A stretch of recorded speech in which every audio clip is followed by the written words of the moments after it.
I'd like to call April 18th meeting of the Rappahannock Planning Commission to order.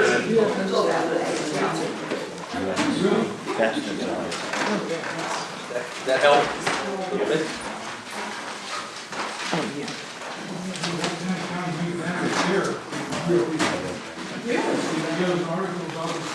So, ladies and gentlemen, the first item on the agenda is to adopt the agenda.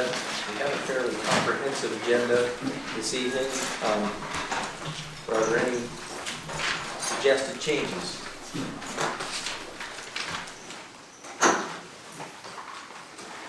If not, I would entertain a motion to approve the agenda. Mr. Chairman, I'm sorry. Yes, sir. I'd like to move forward under F, under old business. I believe Mr. Fletcher's coming in here about 8 or so. His health is not too good. Can we float him within that F category if, so that you won't have to, he's got back issues and Sure. won't have to do it. Just kind of float within the F. By all means, we can, yeah, we'll take that. You're thinking he'll be here. Yeah, we can move him up. It sounds like we can be there, moving him up. That's what you're suggesting. Yeah. And then we can, if he's not here, we'll go to the next item. I'm just saying within that F category. I understand. Anybody else? Any proposed changes?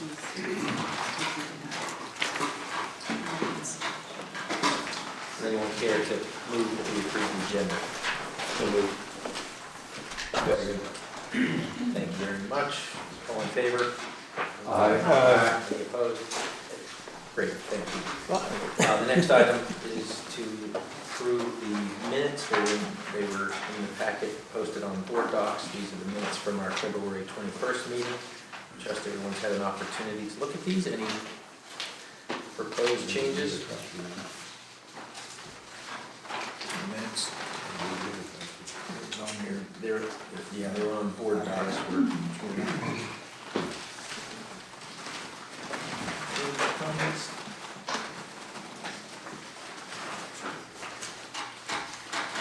Could I hear a motion then to approve the minutes?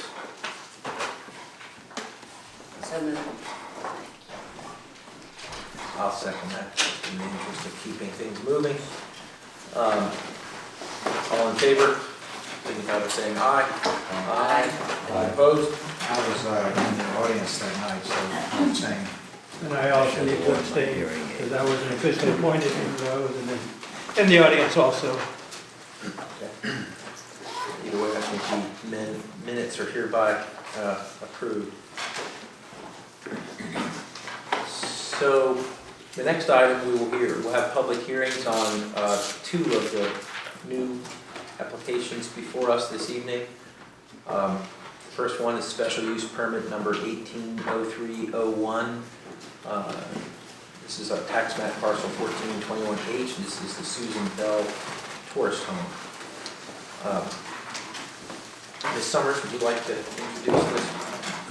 Yes, the property is located at 110 Linden Lane in Flint Hill. The property is about 50 acres in size. It is in conservation. She will be renting out the lower level of her home as a tourist home. The property is served by a 50-foot right-of-way. And the health department did not have any objections. And it was probably advertised and adjoining plenty of owners were notified. Thank you very much. I believe the applicant is here. Is the applicant here? I'm not the applicant, but she asked me to come. It was scheduled for last month, and she assumed there would be no problem. And so she had very travel important, exactly, something she had to go to. So she would just ask that if there's any questions that I can't answer, that you just delay until next month, and she will be here if that's possible. Okay. We'll see what we can do. It's pretty unusual for us to not have any questions, but since it's been advertised for a hearing, we might as well. Yeah, and I'm sorry, you are? Mary Beth Martin.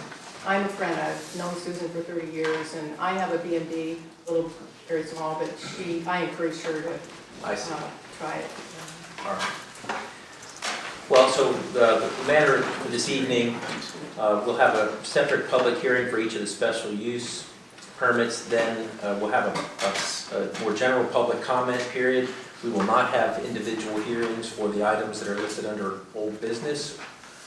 So if you have comments, we will take those during the public comment period.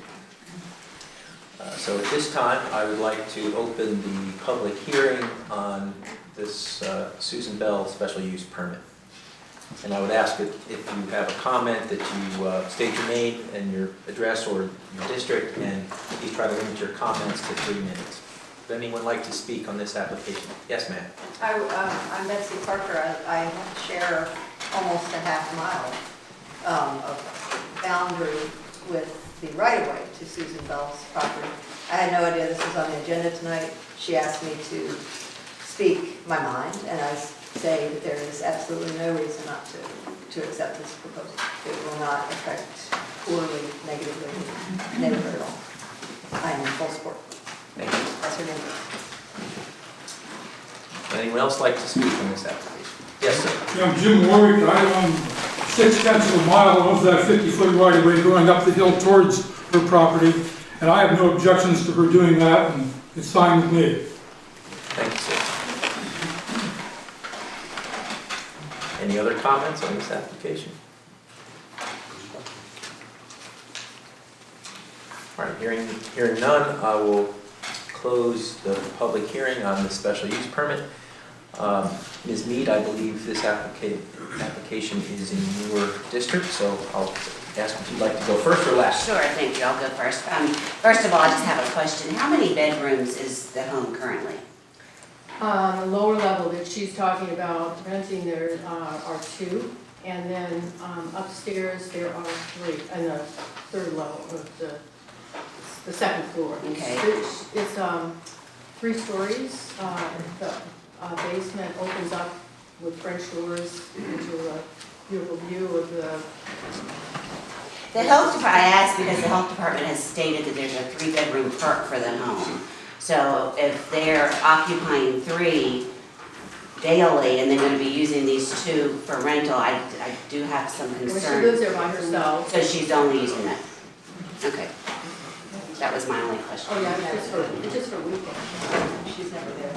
She's not there during the week. Thank you. Anything else? But that was my only question, and if anybody else has questions. So what are the road standards here, Michelle, that we have to look at here with the private road? It's just being 50 foot wide, is that the only one here? Yes, sir. That we have? Mr. Henry, you may be thinking about the proposed amendments would actually change that, but at this point, we have not yet adopted that change. But I do believe the question about road standards is one of the amendments that we're still considering. But we didn't want strict, what was already in the ordinance, did that get marked out? No, not yet. But I think what's in there is that, I think what had passed, although it was not unanimous, was that we would require higher, what the classification is, but a higher road standard for tourist homes and bed and breakfasts. I think that is an amendment that is under consideration. What's the width of the right of way? Okay.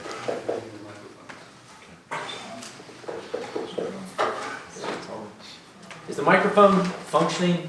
No. We're trying. That's not going to work. It's not going to work? No. There's more to set up than that. Okay. So we'll take a recess. We're working on it. Would you like to take a recess and we could? You need 5 minutes? No. Okay. Sorry, we're working on it. We'll do our best with the sound system as it is. So how many total neighbors, property owners are located on the private road? As I understand, there are 3 people that are part of but they're parcels, and the boys, I believe, own 3 of those parcels. I mean, how many landowners are there? Is it 3 under? 3. Well, He's one. yes. Mr. Warwick and the boys and Susan Bell. Is that right? The boy. And You too, Ms. Parker. No, I'm next door, You're next door. She does not use that. but I've got permission to straight across it, so. So you have two of the three property owners saying, represented tonight saying it's okay? Is that right? I don't have any other questions. Mr. Byrd? It seems to me that this is a very reasonable and proper use of the property. And as I have stated before and do feel, a tourist home is often, at least in my experience, a lesser use than a fully occupied building. So that it really shouldn't change the dynamics and use of the property and the impact on the neighbors. So I would be inclined to support it. Thank you. Mr. Bennett? My only concern was the drive and the steepness of the drive, and that all the neighbors would, in the future, get along with the semi-commercial use of this property, that they would have a written maintenance agreement on that driveway as a suggestion. But I'm for it other than that. Can I speak to that? Sure. Susan put the road in, it's about a mile, back when they bought, she and her ex-husband now bought the property, and they maintained it, but it was written into the deed. Mrs. Cleverly, I don't know if anybody here remembers Mrs. Cleverly, but she actually got the property, and it was written into the deed or whatever, according to what I know of it, that Mrs. Cleverly did not have to maintain the road, that she was exempt from that. And that's the property that Susan now owns. Mm-hmm. She has maintained it. The Du Bois, when they bought the property, realized this was the situation, but Susan has continued to help maintain it. They have at times, as I understand, have done some things and then come back to her and ask her to help pay for it, and she did. And she had a verbal agreement with them that she didn't want to sign, she didn't want to change her deed or sign any legal documents about that, but that she would agree to help maintain and do what she's been doing all along.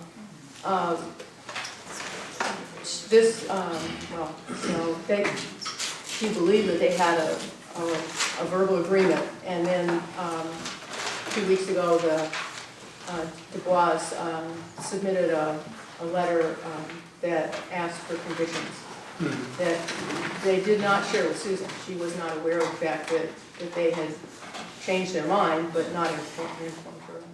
Or she would have been here tonight, Right. or not have done the B&B at all. Having a written agreement just solidifies things, so. But there is a written agreement, and she doesn't have to, it's written. She just does not have to, be part of it. Okay. Thank you. Is her property at the end of the road? It comes, no, I don't, well, Yes, it it is. splits. It's the last property going up the right of way. Okay. I don't know what the other properties are. It Y's, it goes to a Y and the Y's go to the right and she's goes straight ahead. It doesn't appear to be the end of the road because But it is. the And that is other the- driveway keeps on going now. Is that all, Mr. Bennett? Yes. Mr. Brown? Yes, answer your question. Mr. Parrish? Well, there's a movement in the county to promote tourism, and this is a direct way to promote tourism in the county. And philosophically, I'm in favor of this application. And it is one heck of a driveway. It's a long ways out, steep, but that's the risk that both the owner and the potential renters are going to have to take upon themselves. It's really, I don't think it's our concern. So I'm in favor of the application. Thank you. I will note that the Dubois did submit a letter, I think this is what you're referring to, and they had some additional requests, one of which is beyond our authority. They had asked that we issue a special use permit to the current owner. I think that is beyond our authority to do. The use goes with the property. There's also a request that the owner be present. I think typically we have, when we approve these types of applications, required certain conditions, some of which I frankly are required by Airbnb, that there be emergency contact. In this case, if we just choose to move it, we might consider codifying that requirement that there be an on-site manager. There's a request about prohibiting hunting or shooting, and then there's a reference to the road maintenance agreement.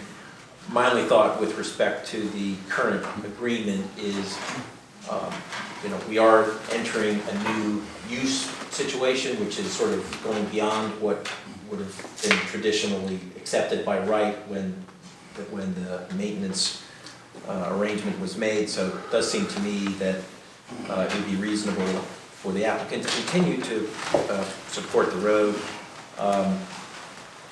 Frankly, I think she's going to have a pretty strong incentive to do that if she's got paying customers trying to come up and down there, so I don't see it as a big deal. Those are my thoughts. Did you have anything before I made a motion? The last time we met, we had several of these, and we kind of did a standard condition about number of people, smoke detectors, so my motion will include those standard items.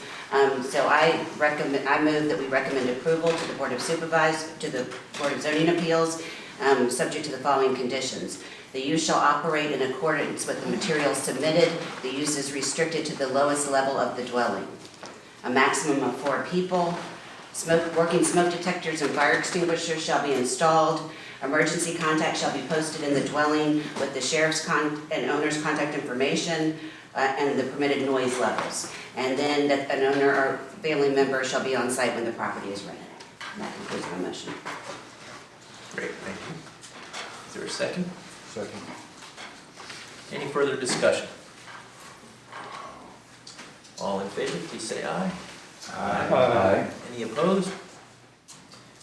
You can tell. May I ask a question now? Does this include the conditions, or is it does include the conditions? What you've received tonight is a recommendation to the Board of Zoning Appeals, who will meet next week. The next zoning appeals, they will actually be the ones who issue the permit, but you now have the unanimous recommendation by the Planning Commission to support the application with the conditions as stipulated. Well, if the conditions, as the laws want, I don't think she wants to continue because she doesn't want to deal with it.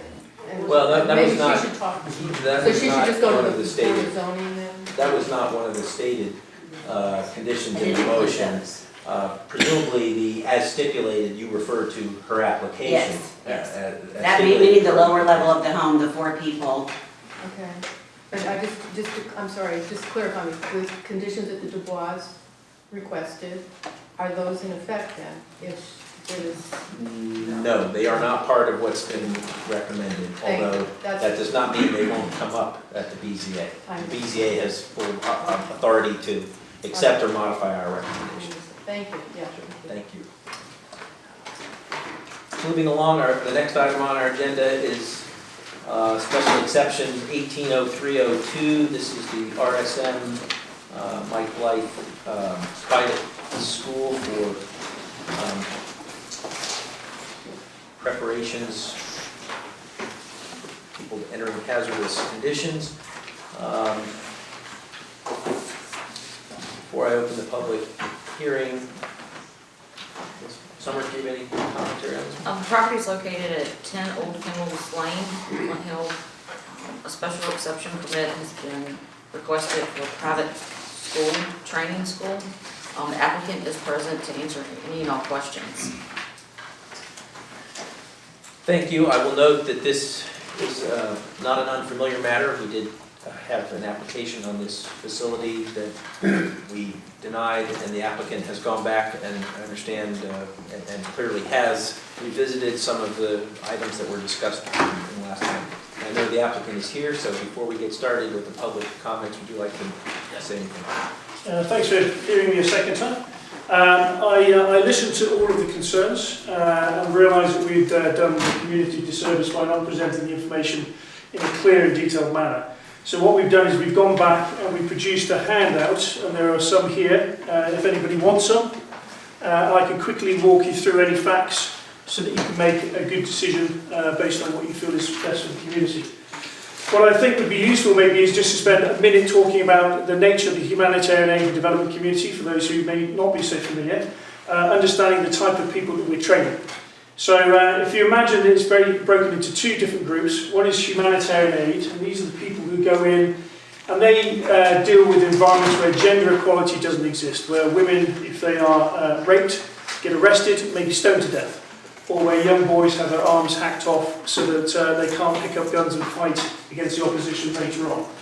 Also environments where children are sold into slavery or become child warriors. So the humanitarian aid development community looks after those kind of communities and those vulnerable groups. They also help disaster-struck regions where pandemics or natural disasters are causing people to suffer dramatically from disease, malnutrition, and all of those kinds of issues. Mr. Blank, could I interrupt you just for a second?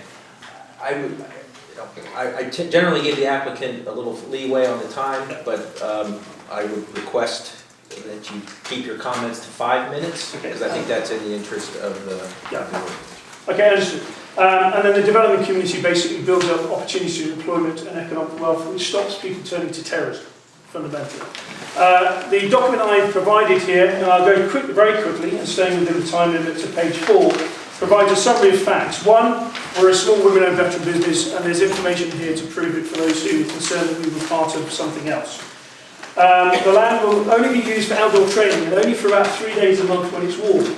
Okay, we don't envisage a high use of this environment. There's not that many people who need to be trained fundamentally, and therefore it won't be used a lot.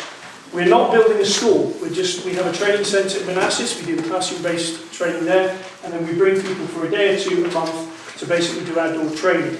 We will not be using any real guns. There is no live ammunition being used. They're cap guns. They're just for noise. The sound effects are equivalent to the noise of a lawnmower, and there's information here to give you the scientific facts on that. We'll be using half-charged blank firing rounds. We would invite the community to form an environmental committee to talk about how to improve our land, how to move cattle away from the river, how to do other things to improve the ecology of the area. We will continue to use it for about 90-95% of the year for grazing, so it will still be agricultural in many respects. We will look at a conservation easement when we bought the land. We can't do that beforehand because the bank owns most of it until we pay for it. We will be using portable toilets for the short term, and then we will put things in the barn for the long term, so that will be a short-term measure. We want to make renovations inside the barn for wet weather conditions. The rest of it will look exactly the same. The traffic will be kept to a minimum. We're talking about one coach, a small coach, for about 30 people going in the morning and then leaving in the evening. You won't see it outside of that.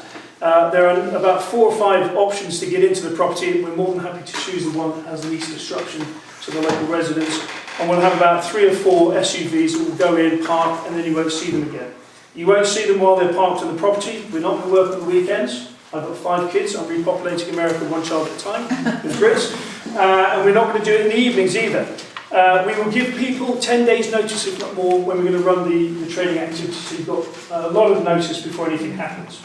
We will be hiring as many local businesses to provide food, to provide transport, role players, so there'll be opportunities for employment and for local businesses to gain from this as well.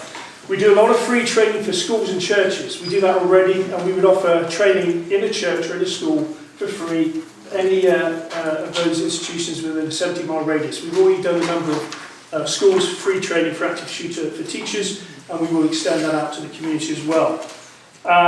With the residents' permission, with your permission, we would like to make the facility open to the emergency services and police on a limited basis, so long as you don't feel it's disruptive to what you're doing. And then lastly, in terms of any damage to property prices, having vacant land that people know has not been sold for 6 years is quite damaging to property prices.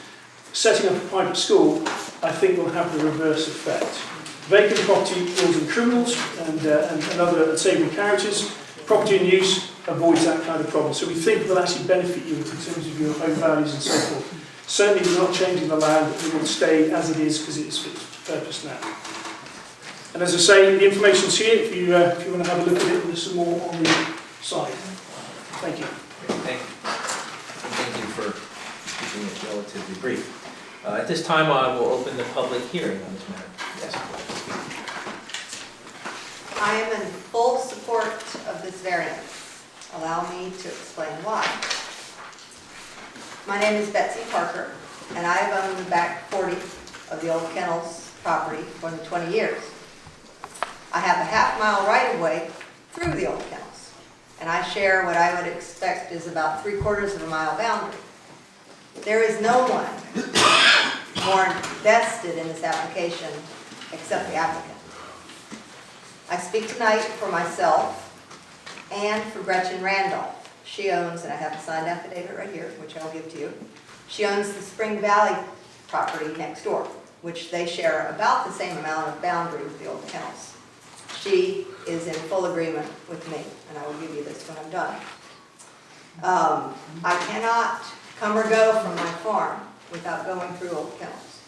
I cannot look out any of the windows on the front of my house without seeing anything but old kennels. This is important to me. I have studied this thing for 3 months.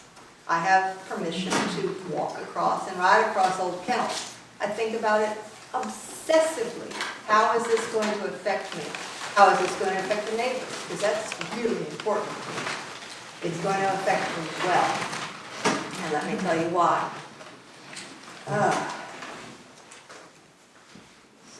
This is an unbelievable chance to keep green space green space. Here's a quiz. If we could write county policy ourselves, what would we make it say?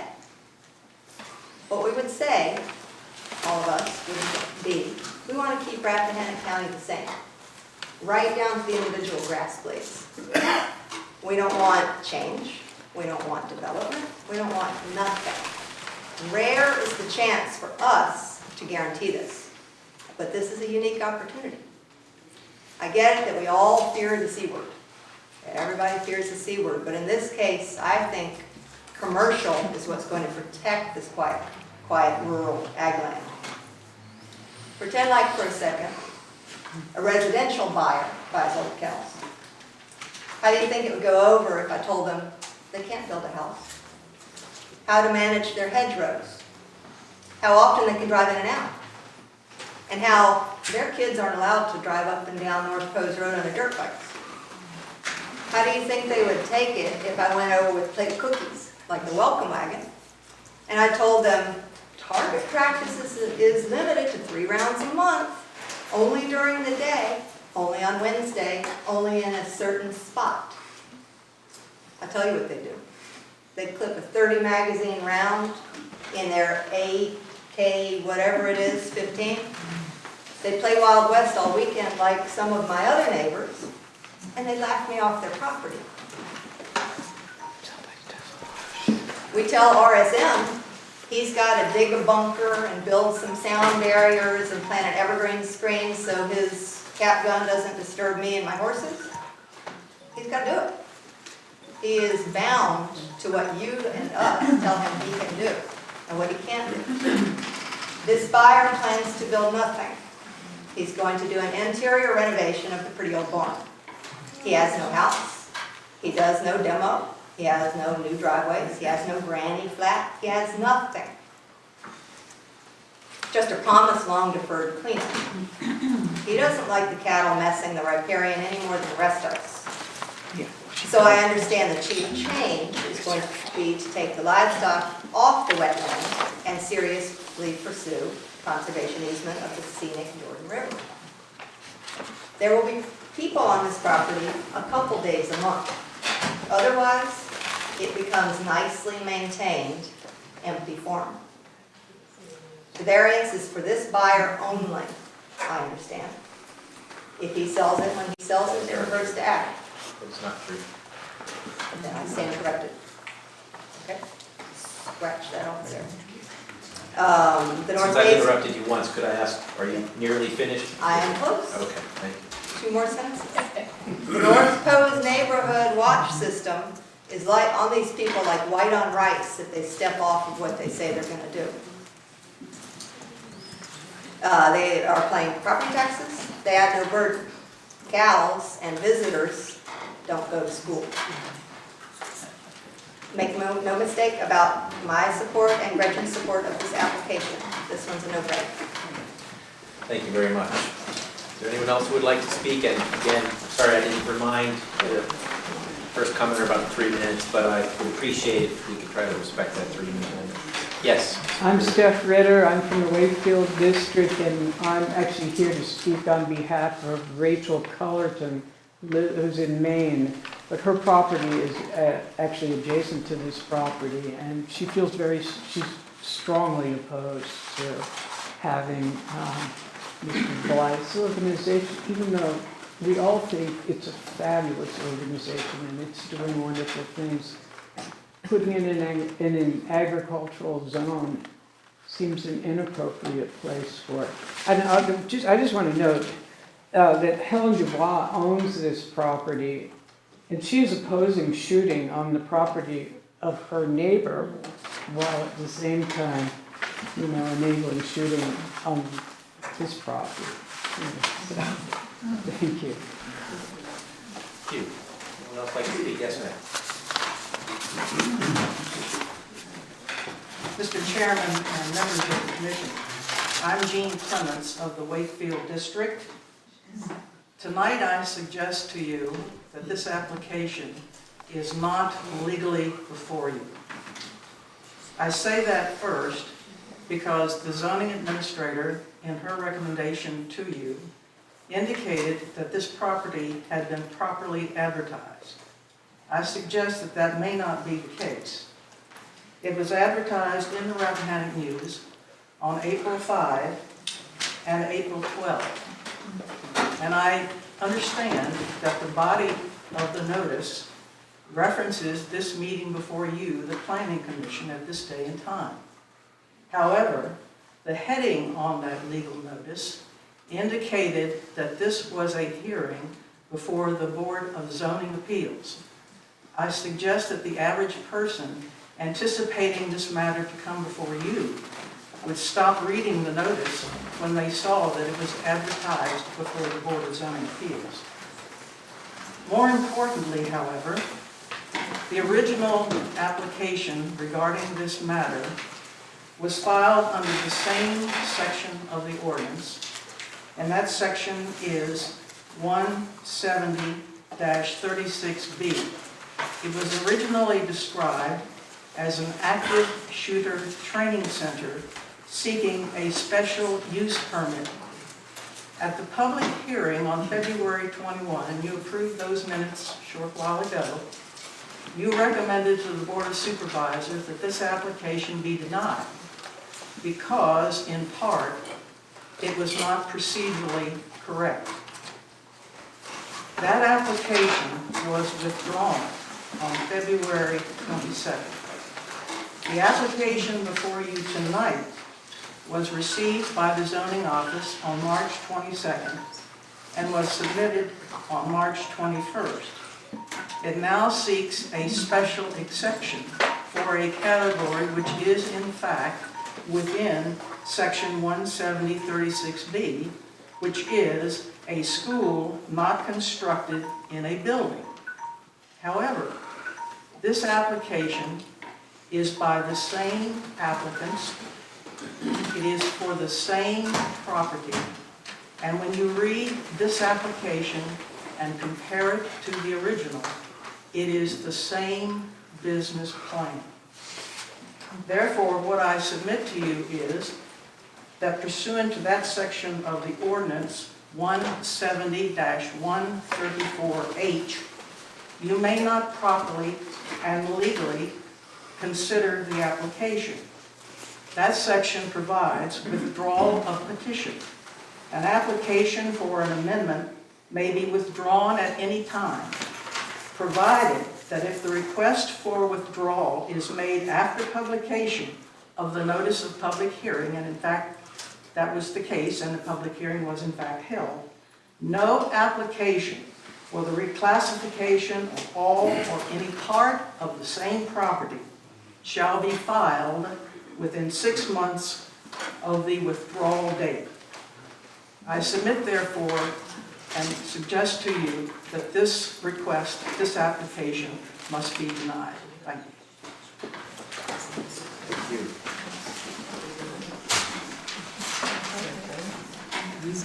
Anyone else who would like to speak? Yes, ma'am. I'm Ann Harmon from Wakefield, and I am a direct neighbor across North Pose Road of the property. I went through the application and I came to the table of contents where I saw number 9, which was labeled Crime and Vacant Property Study. And I thought, oh, that's interesting. I had a look at it. It was a series of photographs of city properties, city houses that were derelict. I read the text that accompanied this group of photographs, and it was about cities. It said nothing about rural or agricultural land. It is very interesting to know that if any property is abandoned, wild turkeys as a flock move in. The deer move in. It is a resting place for red fox and gray fox. The raccoons come, and a bevy of birds move in. In short, a vacant property does not become a crime-ridden property. It becomes a wilderness refuge area. Thank you. Yes, ma'am. Yes. I have to agree with the one who spoke just before this one. Sorry, I can you went, state your name? I'm sorry, Mary Kugel, Piedmont. I looked at the paper because I saw on the agenda that this item was on the agenda tonight. So I went back to the paper, I guess it was April 12th, and I saw nothing for Planning Commission, meeting that this was on there. And so I went to the board docs to look up how this particular application was different from the one that was presented in February. And the application is not out there. So I had no way of looking at it, comparing to February's versus this one. At the February meeting, this room had 50 plus people, most of them opposed to it. And I have to question that. I can't be the only one who missed this in the paper, because I think otherwise this room would have a lot more people based on what happened in February, all the people who were opposing it. The other thing I want to say is, again, I caution you, and I've said this before regarding other applications, we have to be careful in this county of what we approve, because once you approve one thing, it sets a precedence for all things going forward, and you can't stop it. That if somebody else wants a shooting activity in their field or in their field, we've got to look at the big picture. We can't keep looking at these things in isolation. We have to look at them across the county, what we want for the future to be. We have to look at these zoning ordinances and update them. We have to get this comprehensive plan updated so everything works together and makes this county work the way we want it to. Thank you. Anyone else like to speak? Yes, ma'am. Hi, I'm Janice Perry from Wakefield District, and I'm reading Part 2 of the training activities and participants. The size of the groups range from 10 to 34 per group. Our Manassas Training Center cannot accommodate more than 34 students on a course, and this place directly constrains our training numbers. They are looking to They're a business. They're looking to expand their numbers. They're looking for more acreage in which to expand their numbers. They are talking about the second day of training will be held at Flint Hill. They go on to talk about they're going to provide to local schools, churches, police, fire, and medical emergency services active shooter training. And they're talking about within a 70-mile radius of Flint Hill. Are they talking about a road 70 miles? Are they talking about as the crow flies 70 miles? I work for the Veterans Administration in West Virginia. That's less than 70 miles. A 70 miles the crow flies would take you to Maryland, West Virginia, DC, Northern Virginia. If they're going to offer all this to all these various organizations for free to promote the business. They're in the business of growing business. I don't know where their training center is now, but they're looking to embark upon our rural area, our agricultural area. The road we live on, you have two exits. You can get off on Crest Hill Road where this farm is located, or you can go to Jericho Road and get on 522. This isn't a subdivision. We don't have any other way in and out of here. And if they plan to start promoting within 70 miles of Flint Hill, they're going to encompass a lot of organizations that maybe want a training center. The federal government has a training center in Georgia. They train all their folks in one place in Georgia, and we wait for months to get a police officer at the VA through certification and training. The FBI, the CIA, all the police forces go to one place. They don't have training areas all over the country because the federal government is all over the country. This is not in keeping with our agriculture, our rural environment. There are two properties, big properties that just sold on that road. Windrush sold, Chancellor's Rock sold. I met the people from Windrush, from Alexander. They're coming out here to the weekends to refurbish the property and enjoy the peace and the quiet and the wildlife. And I haven't met the people that bought Chancellor's Rock yet, but if they're coming from DC, they're coming out here not to find themselves, in the middle of a training center. So if you encompass all these organizations within 70 miles, and you're going to offer free training at this facility, we're going to need Amtrak to get them all in and to get them all out. Can I just answer these points? Otherwise, I'll just point out that if you look, from my reading of this, if we look at item 7, and certainly I think what's before us is training for up to 3 days a month during the, and I assume there's an only, I would certainly interpret it only during the warmer, drier months. So I don't know that, I'm not sure where that would be a hard constraint under the application as submitted. So we're talking about 27 times a year roughly, if you consider that 9 of the months are the warmer and drier months, and we can certainly look at that. So I just want to add that clarification for the application. May I just, sorry, I don't want to, at the end, we'll give you another opportunity to respond to this. I'm sorry, I need to keep the process moving here. Is there anyone else who'd like to speak? Yes, ma'am. Good evening. I'm Julia Interior, and I live in Mayfield, and I'm across the street from the property that is in question. I would like to refer to the application that on page 4, number 25 states, notification of any training facilities will be made at least 10 days before it occurs. 2 of these notifications are going to be given, and how? Then on the same page 4, number 29 also states that with the residents' permission, the local police / medical / fire services can use the area for training.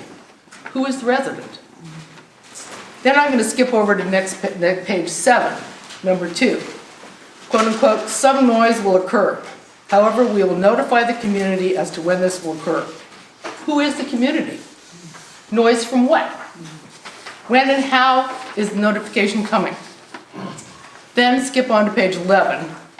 It says, with permission from the resident, local police, fire, medical service can use this property. Who are the residents? As a neighbor across the street, River is in scenic easement from this property, I have not ever received any kind of notice of any kind.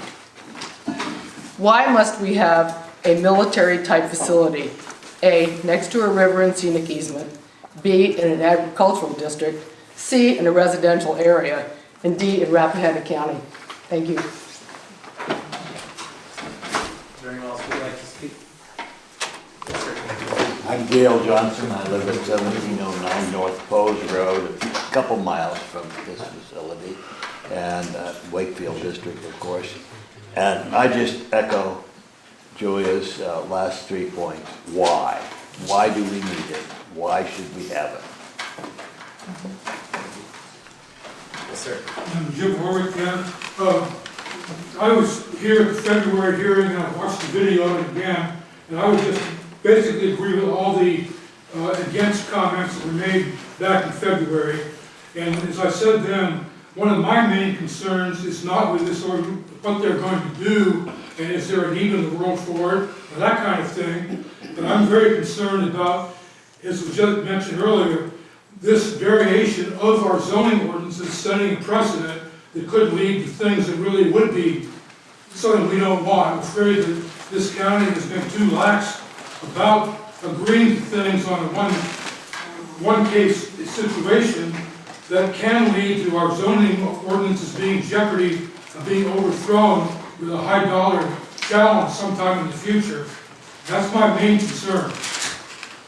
Thank you. Anyone else like to speak?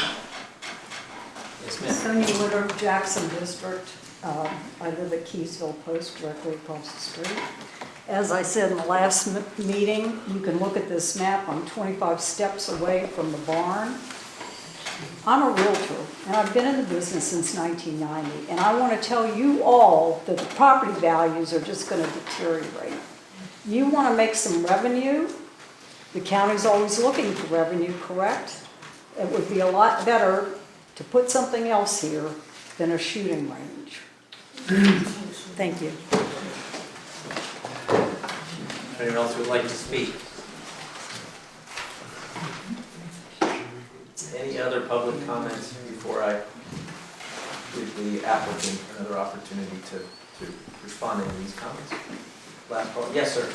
Yeah, Ron Mackle from Jackson District. I'm confused because I thought the last time we went through this, it was mentioned the fact that the property owner, my understanding has always been that these changes have been issued to the property owner, and that they weren't necessarily bound, or you weren't necessarily aiding somebody in a real estate deal, which is what we're doing here. And does the decision you make go with the property, or does it go with the potential buyer? In that if you make your decision in favor of it, but then the real estate deal doesn't go through, the change that you made will remain with the property, is that correct? Well, if the applicant is still the applicant, so if the property purchase doesn't go through, then the condition of the original permit would not have been executed. But after that time, this is essentially a zoning decision. We don't zone people, we zone parcels. So so I think with the exception of the original, your question about what happens if this deal doesn't go through, that's a little grayer, but after that it would apply. Mr. Curry, would you like to correct or confirm that? Defer to the zoning administrator. What did you say? Defer to the zoning administrator who confirms my point. I'm sorry. Mr. Chairman, if this is a special use permit and it is similar to what a B&B or tourist home would enjoy, those permits lapse after 2 years of non-use. So that it would seem that if a specific permit were given and the property were sold or otherwise used, the permit would die after 2 years. Thank you for that clarification. And again, I think to the extent that we would approve this with conditions, whoever picks it up would be subject to those same conditions. So it's not like we're not rezoning this property. We're allowing the use or considering allowing a use that would be stipulated according to the conditions that we would set in this permit. Are there any other, I'm sorry. I just want to say that occasionally an applicant will volunteer to restrict the use to their specific ownership. And so in that case, it goes with the owner, not with the property. So essentially they would abandon the permit ahead of time. Any further public comments? Thank you. Mr. Blythe. I'll keep it short. I'm more than happy to put any restrictions that ties it purely to me as the owner, my company as the holder of that permit. I struggle to understand, and I don't mean to be rude, I really don't, why this was made available to everybody, where my email was provided so that I could engage with anybody to clarify questions. And in bold red letters, it says again and again, no range will be constructed, no real bullets will be used, and yet I hear again and again the concern about a range being constructed or bullets being used. It is here, only 2 people reached out to me, 2 people. And no one has sought me out to try and clarify these matters. In terms of training numbers, there's only actually 3 companies in America that train the humanitarian aid and development community. Everybody else is trained by internally by their own security departments like Care International or World Vision, where they have a training team. Therefore, it's a very small pool. We can't train more people. There aren't enough people to train. You're not going to see people coming through. In terms of the concerns about offering training to schools and churches, no, in here it says we will do it at their locations. We're not going to bring them onto the training area. I'm flying to Houston in a month's time to provide training at my cost to 2 schools. We do this as pro bono. I've got 5 kids. I like to keep kids safe. In here it says that for the states of Virginia, North Carolina and DC, we developed free training at a value of about $250,000. We're only a small company. We invested $250,000 to provide free training for every teacher in North Carolina, DC and Virginia. Okay, we are putting our profits into helping keep kids safe. We're not a commercial company in the typical sense. The closest person or group that does this kind of training charges 2 to 3 times more. We're not trying to make a lot of money. We're trying to keep people being paid. We're not trying to turn into a mega corporation. I think you misunderstand the intent of what we're trying to do. This is low impact. It's helping people. We're offering to do free things for schools and churches at the location. We do it already. We do it around America. Okay, we are not going to damage the environment. We are not military. We focus only on the humanitarian sector. That is the core business, not military-style training. So I just wanted to clarify those points. And if anybody wants to ask me questions afterwards, I'll be delighted to answer them honestly and candidly with you. Thank you. Thank you. I believe I've already closed the hearing, but if I haven't, I'll do it now. Ms. Mead, I believe this is in your application. Would you like to speak first, or? I'll go first, thank you. After the last meeting, the applicant reached out to me. I shared some of my concerns with him, suggestions for community outreach, more clarification in the application. I continue to think it's a good use, just in the wrong place. I think there are, my biggest challenge is I can't tell what's going to happen on the property and where. I don't know what it means when you have a kidnapping exercise, when you have a terrorist attack exercise, checkpoints. It's just not clear to me what's going to be happening on the property. Coupled with, there are still, I continue to think there are a lot of holes in the application. It talks about outdoor, but then it talks about rehabbing things for indoor. It talks about leaving the property in its natural state, but then we have proposed dirt tracks and shelters constructed. So I'm not comfortable with the use, and I will be recommending denial.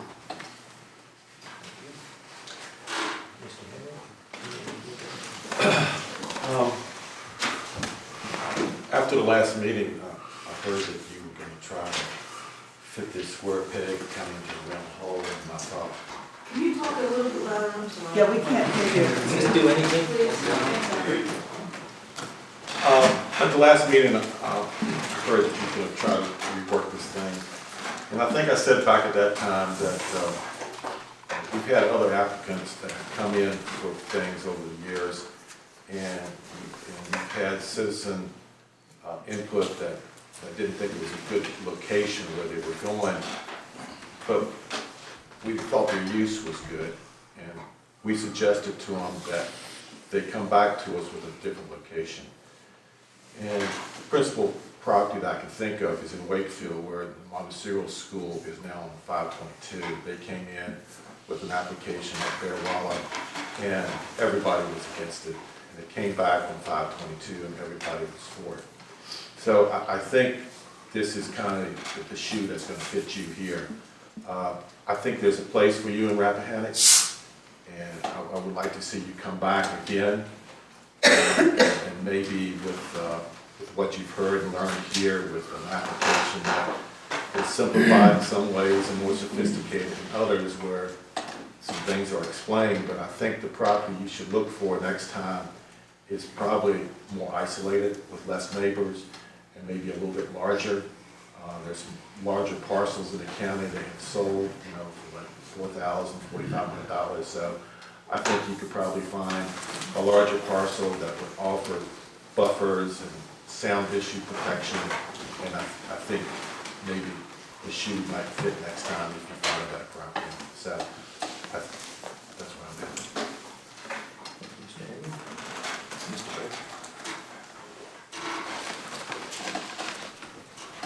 I feel that I am appreciating from the members of the audience at the meeting a fear of the unknown. And it seems to me that what we are doing here when we think we are passing judgment on the application, we are also passing judgment on ourselves. And that if the use involved has reasonable access and transport, is safe to the public, is not damaging to the neighbors, and is commercial, this could in some ways be thought of as much more beneficial, say, than an apple orchard, which involves the aerosol broadcast of toxic chemicals, which then invades the entire neighborhood. And that's quite ordinary and well received, but is not anywhere near the benign use that this particular application seems to me.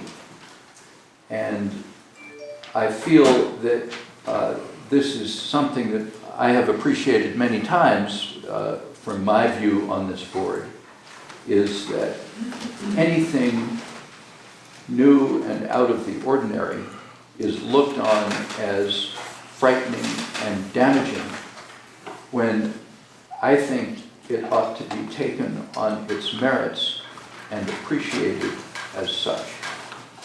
Thank you. Thank you, Mr. Bird. Mr. Bennett? One of my concerns was just the, and it's probably not required in this application, but a VDOT's recommendation for the access.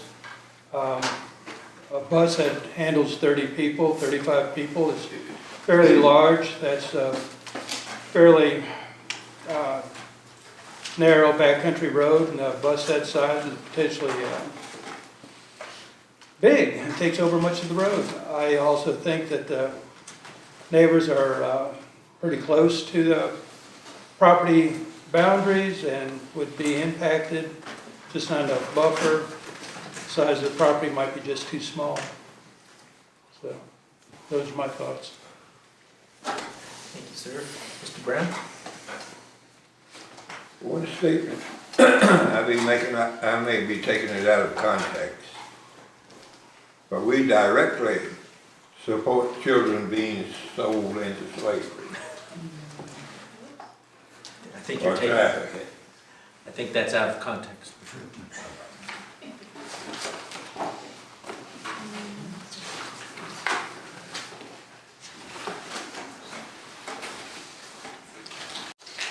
That's what I say, I may be taking it out of context.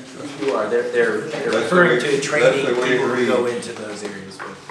To my opinion, they are supporting children being sold into slavery. Mr. Blight, would you like to confirm that that is in fact Absolutely. not? And if any of you want to sell your children to me, I'll take them away and put them to good use. Now you've got that Whiteout courthouse. Yeah, we're helping people stop that. That's the core of our business, is helping women and kids not suffer those consequences. This may be a lesson, though, in fewer words being more helpful than... Sorry, last time I had few words in there and there was a lot of ambiguity and people thought we were hiding things. So. Selective. I'm sorry, Mr. Brown, is that your I'll only pass comment? on the rest of it. All right, thank you. Mr. Parrish. Well, I talked about cattle remaining on the property. I presume it's going to stay in land use, and it's more than likely going to end up costing the county more than the revenue we would get. There's not unlikely there would be the rescue squad called for some kind of accident. There's going to be extra traffic. I mean, the sheriff may have to come out. So I mean, it's, in terms of our bottom line, it's not going to be helpful. Also worry about the precedent that could, you know, encourage other commercial type enterprises to come out here to apply. It could, if it's successful, you know, grow. And meanwhile, we don't have any oversight or enforcement in this county. It's too expensive. We can't be hiring people to go around and check on every application that we approve. And so there is no oversight or enforcement, basically, unless a neighbor complains, and then it's kind of spotty. So for those simple reasons, I don't think it's a good idea. I think this comes before the Board of Supervisors in the end, so I'm not going to vote on this, but because I'll get a chance later on. But those are my feelings about it. Thank you. I guess I wanted to start by just addressing a couple of the comments about, again, this commercial versus agriculture and, you know, doing these things piecemeal. I'd like to note that this sort of outdoor training facility, the reason it's listed as a potential use in these various zones is precisely so that we have this type of review and we can impose conditions on commercial uses in these lands. That is precisely within the structure and abiding to the structure of our zoning ordinance. So I just want to point out that I think this process is, you know, what we're doing here tonight is directly in line, and I think it's appropriate with our zoning ordinance. You know, I actually think that I respect that the applicant has gone a long way to clarify some of the most significant misperceptions. My sense is that, I think I share Mr. Bird's view that this property, this use is probably feared for reasons that wouldn't materialize. But I also agree that the neighbors are very close to this. I mean, if the buffers are probably the biggest concern, and I had hoped that with the outreach that Mr. Blythe would take, that perhaps we would find a little more community support. So I actually, in general, think this would be an appropriate use on an agricultural land, or especially since it would allow the continuation of agriculture. So, but with that, I am concerned that the disharmony and it is a different type of use. So I understand where people are coming from. So, Ms. Mead, would you like to? Yes, sir, thank you. I move that we recommend to the Board of Supervisors denial of this application. I don't believe that it's been demonstrated that the general standards have been met. Would anyone care to second that motion?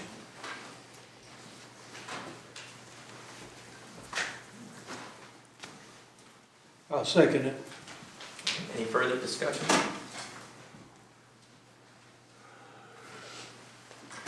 All in favor of the recommendation of denial, please signify by saying aye. Aye. Any opposed? Nay. So we have two. I'm gonna abstain. I'm right in the middle of the fence, so I'm gonna do it. Could you please clarify the vote for us? So, Bird is opposed to the motion to deny. That's correct. Mr. Bennett is, sorry, Mr. Bennett is opposed to the motion to deny. No, you support the I motion to support deny. denial. Mr. I Brown. second it. Mr. Brown, do you support denial or you support approval? Denial.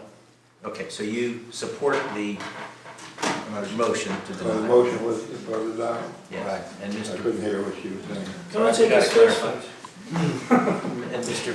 Parrish, you're planning not to vote. Right. And I am voting with the motion. You made the motion, Mr. Henry. Are you said you abstained because you're... I'm not gonna vote. All right, well, I believe, well, it's not unanimous. The motion is to recommend denial, and that passes. So, I'm sorry, I'm still confused. Is that 5 in favor of the motion, 1 abstaining and 1 no? 1, 2, 3, 4. 4 in favor of the motion. 1 opposed to the motion. 2 abstaining. Thank you.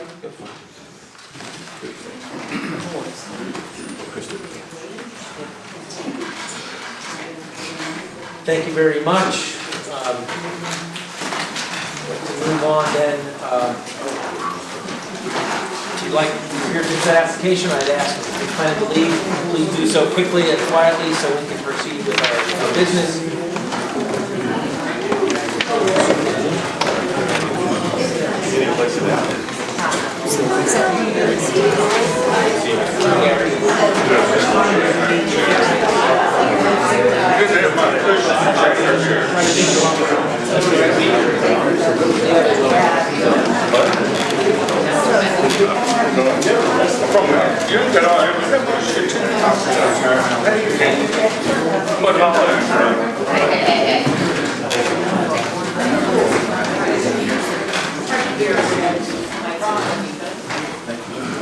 For the purposes of the next agenda application, we receive the newsletter that you will have received, and then all of the communications and I believe we have them, but if they were... all right, if anybody wants copies, they were submitted electronically before.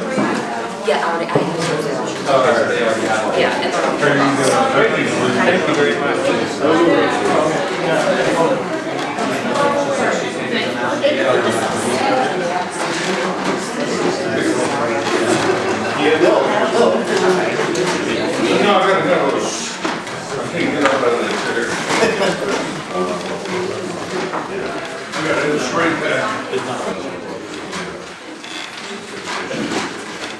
You moved that chair off. You can do that. Not a problem. So do a few steps. I'm sorry, did I put it in? Just right behind it. Oh, sorry. Huh? Scoot in, I'm fine. I can't sit long. Speaker. Huh? Yeah, but I can't go to water therapy for 6 weeks now. Got skin cancer now.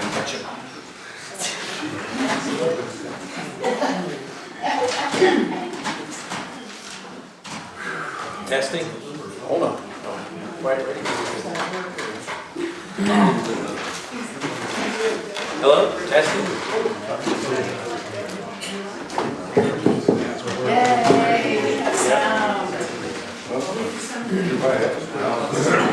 Thank you. I'll ask everyone to take their seats. Thank you, Mr. Curry, for improving our sound. As agreed to previously, we'll have one on all business, and as we noted earlier, we'll switch the order and we'll address the fourth item, Fletcher special exception application. First, this is special exception 1704 2022-01 for tax map 393A. We've already had and closed public hearing on, actually, I'm sorry. I did need to skip over the public comment period. So we will have a general public comment period. We will not have we will not have hearing on each application. So when I open the public comment period, feel free to comment on any of the items that remain on the agenda. Sorry for that confusion. So with that, I will open the public comment period, and as always, please identify your name and district and try hard to limit your comments to 3 minutes. Yes, sir. Good evening. My name is Ron Goodman from Stonewall Hawthorne District. My comments are directed at the resurrection of the Fletcher application, which appears on today's agenda under the category of old business. I'd asked friends to distribute for your convenience some copies of yesterday's letter from the law firm representing a number of neighbors, and also hard copies of various letters posted by the county last year online on board docs from many concerned residents of Rappahannock County, as well as from the lawyers and the Piedmont Environmental Council. None of these were posted in preparation for this meeting today, and I just thought it might be convenient for you to have them. We understand that you do have them and have access to them. What was also, excuse me, was not posted for today's meeting was the actual two-page application, the actual two-page Fletcher application. We all remember it, right? That's the one proposing that on a piece of land abutting Route 522 and a whole bunch of neighbors, a special exception would be granted by the county to allow a great variety of events, 31 a year, with up to 8,000 people for certain events. The actual type of event to be at the discretion of the applicant and for his profit. That's still the one, by the way, with the misrepresentations. For example, claiming that there are no close neighbors, you read it on that application, and that the applicant lives in a place we actually know to be the kennels. Turning to today's agenda, I wanted to make 4 quick points on the record, supported by the lawyers representing us, whose letter you have. 1, pursuant to the county code, the application cannot at this moment be untabled because the board did not make its decision on it by October 3rd of last year. It is not old business, it is dead business. And it cannot come back like some zombie from the grave to haunt us. Now, even if you think incorrectly that the application is not dead, any renewed consideration of this application would be a violation of due process. By the way, as it happened last year, because the required notice has not been given. Now think about these 2 points, if you would, together. What if the Fletcher application, what if Mr. Fletcher had not asked a few days ago to have the application untabled? Let's say he waited 10 years, and in 2028, asked to have the thing untabled without notice, with a probable new commission, board, and maybe even some new neighbors. No notice to anyone. The buried application, statutorily buried, just like the one here, arises like the undead. The logical mind rebels against that scenario. The principle is that there is a point when old business just cannot be resurrected. And the county has ordinances to that effect, and they're described in the letter from the lawyers yesterday. Number 3, you've seen in the minutes of the Planning Commission's meeting of July 19th, helpfully posted in preparation for this meeting, what this commission said at its last meeting. It needed a lot more specifics on a number of different subjects. In fact, there was considerable disquiet and opposition by commissioners to the Fletcher application. The commission told the applicant the application was woefully incomplete at best, and also advised as to some of the sorts of things we would have to provide. It graciously did not send a negative recommendation to the Board of Supervisors, but tabled the application. The applicant has provided, as far as we know, nothing. This commission is made up of intelligent people.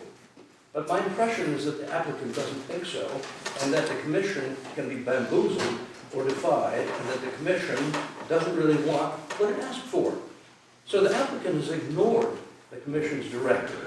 For this reason, if the commission thinks that to proceed at all, it should send, you request, a negative recommendation now to the board.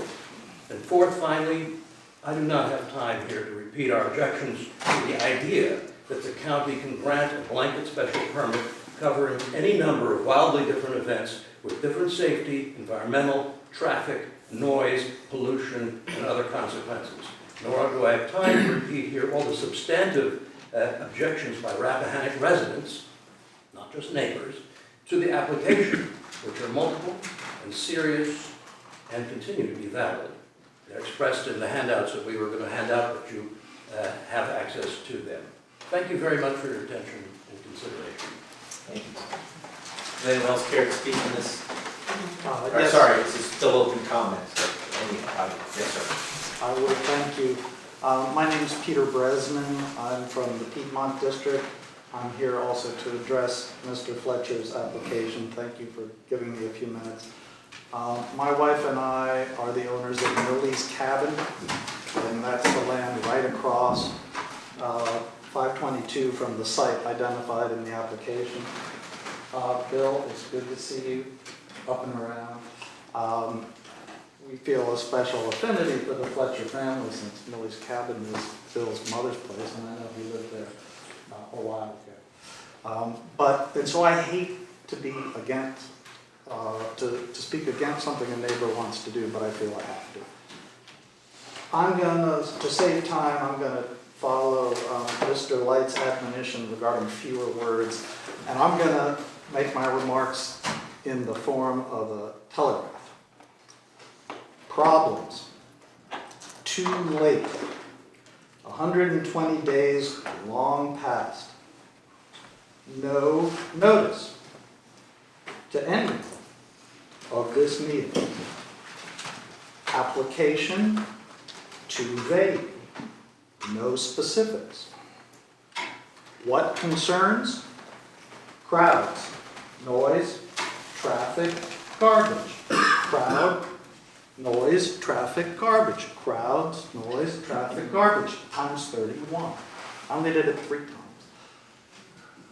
But with 31 events, those concerns are real. What's the proposed plan?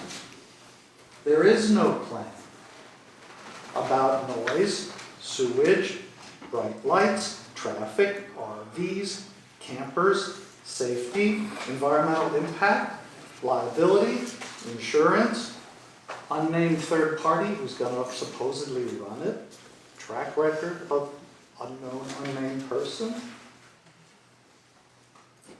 No plan about anything. As neighbors, we have concerns about all these items. After a year of considering an application that really has no plan, I encourage you to either not vote or to vote no. And the main reason is my wife and I bought this place to have as our dream house, and having these events right across the road would turn it into a nightmare. Thank you. Any other public comments? Yes. Thank you, Mr. Chairman. Phil Irwin, Glenville. You will be discussing shortly the sign ordinance amendment request. And let me just make a couple of comments about the Rappahannock County sign ordinance. There's quite a few pages. It was the result of a tremendous amount of work, and it has become a model. The City of Virginia organization, for instance, uses the Rappahannock County sign ordinance as a part of their toolbox for planning purposes for rural parts of the state of Virginia. The ordinance has done us a tremendous amount of good. We have a few shed here in Rappahannock County that has only a couple of offensive billboards. There's about 3 major billboards in the Sprayville area. There's, of course, the offensive electronic sign in front of the high school, which is in violation of the ordinance. But other than that, It has served us very, very well. Signage should be for directions and identification, not for advertising. Signage, advertising can be done in a very number of ways, and it does not require signage in order to do that, which is the most offensive visual thing that we have to put up with in the county. The churches, civic organizations, anybody then could put up whatever size sign that they wish, and it would destroy the visual values that we have here in the county. Please do not amend the ordinance. It has served us well and should continue. Yes, sir. May I just ask a clarifying question? Will there be an opportunity to ask questions or have discussion on any old business items as they come up? No, this is it. So this is it. Okay, then I'm Charlie Gockin of Stonewall Hawthorne, and we have made our opinions about the application for the special exemption permit on the Fletcher property in previous communications at this meeting, at the supervisors meetings, particularly the video that we produced showing the excessive noise and light impact that just one event per year has on our property, which is the longest adjoining border to the property, most immediately to where the site in question is. And so I'd like to reinforce my opposition to this, particularly not knowing that there have been any updates or changes or answers to questions that have been asked before. And again, not having received any notice of this being on the agenda tonight. So I'll just reiterate the points that I've made before and hope to learn more about what's on the agenda tonight. Thank you. Any other comments? Yes, ma'am. Mary Kugel, Piedmont. I'm a little bit confused as to the application we had before about the shooting, active shooter thing and Mr. Fletcher's application. I don't understand how fiscally responsible it is to allow someone to have a commercial endeavor on their property that is in land use. It just doesn't seem economically, doesn't make any sense to me that these persons who's ever applying for these can have this great tax benefit. Mr. Fletcher pays less money on the 150 acres that he's talking about than I pay on the 6 acres that I have. And then he's going to have this commercial endeavor going on where he's going to make buku bucks, and the county's not going to get a dime from it. I just think there's something wrong with this. I don't think the county should give the landowner his cake and have him eat it too when the county's the one that's suffering. Our taxes are going to go up and their pockets are going to get filled. So that's how I feel. Thank you. Any other comments? Yes, sir. Going back to the amendment on the sign ordinance, we made a mistake when we actually put together the sign ordinance years ago, in that we exempted the county buildings thinking that they would, there would never be a problem. And lo and behold, we had a problem. And we had, I don't know what the status of the sign right now is. It's been covered up by a tarp. It may have expired, I don't know. But it was taxpayer dollars that paid to violate our sign ordinance, which makes no sense. In the case of the fire departments, these signs are, as Phil said, they're used for advertising.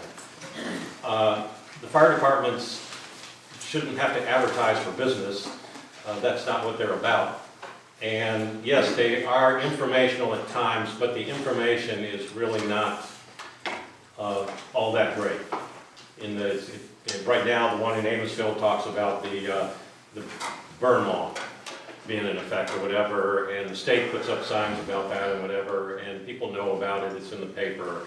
And so it's questionable whether they actually need these types of signs. So I think that's an issue.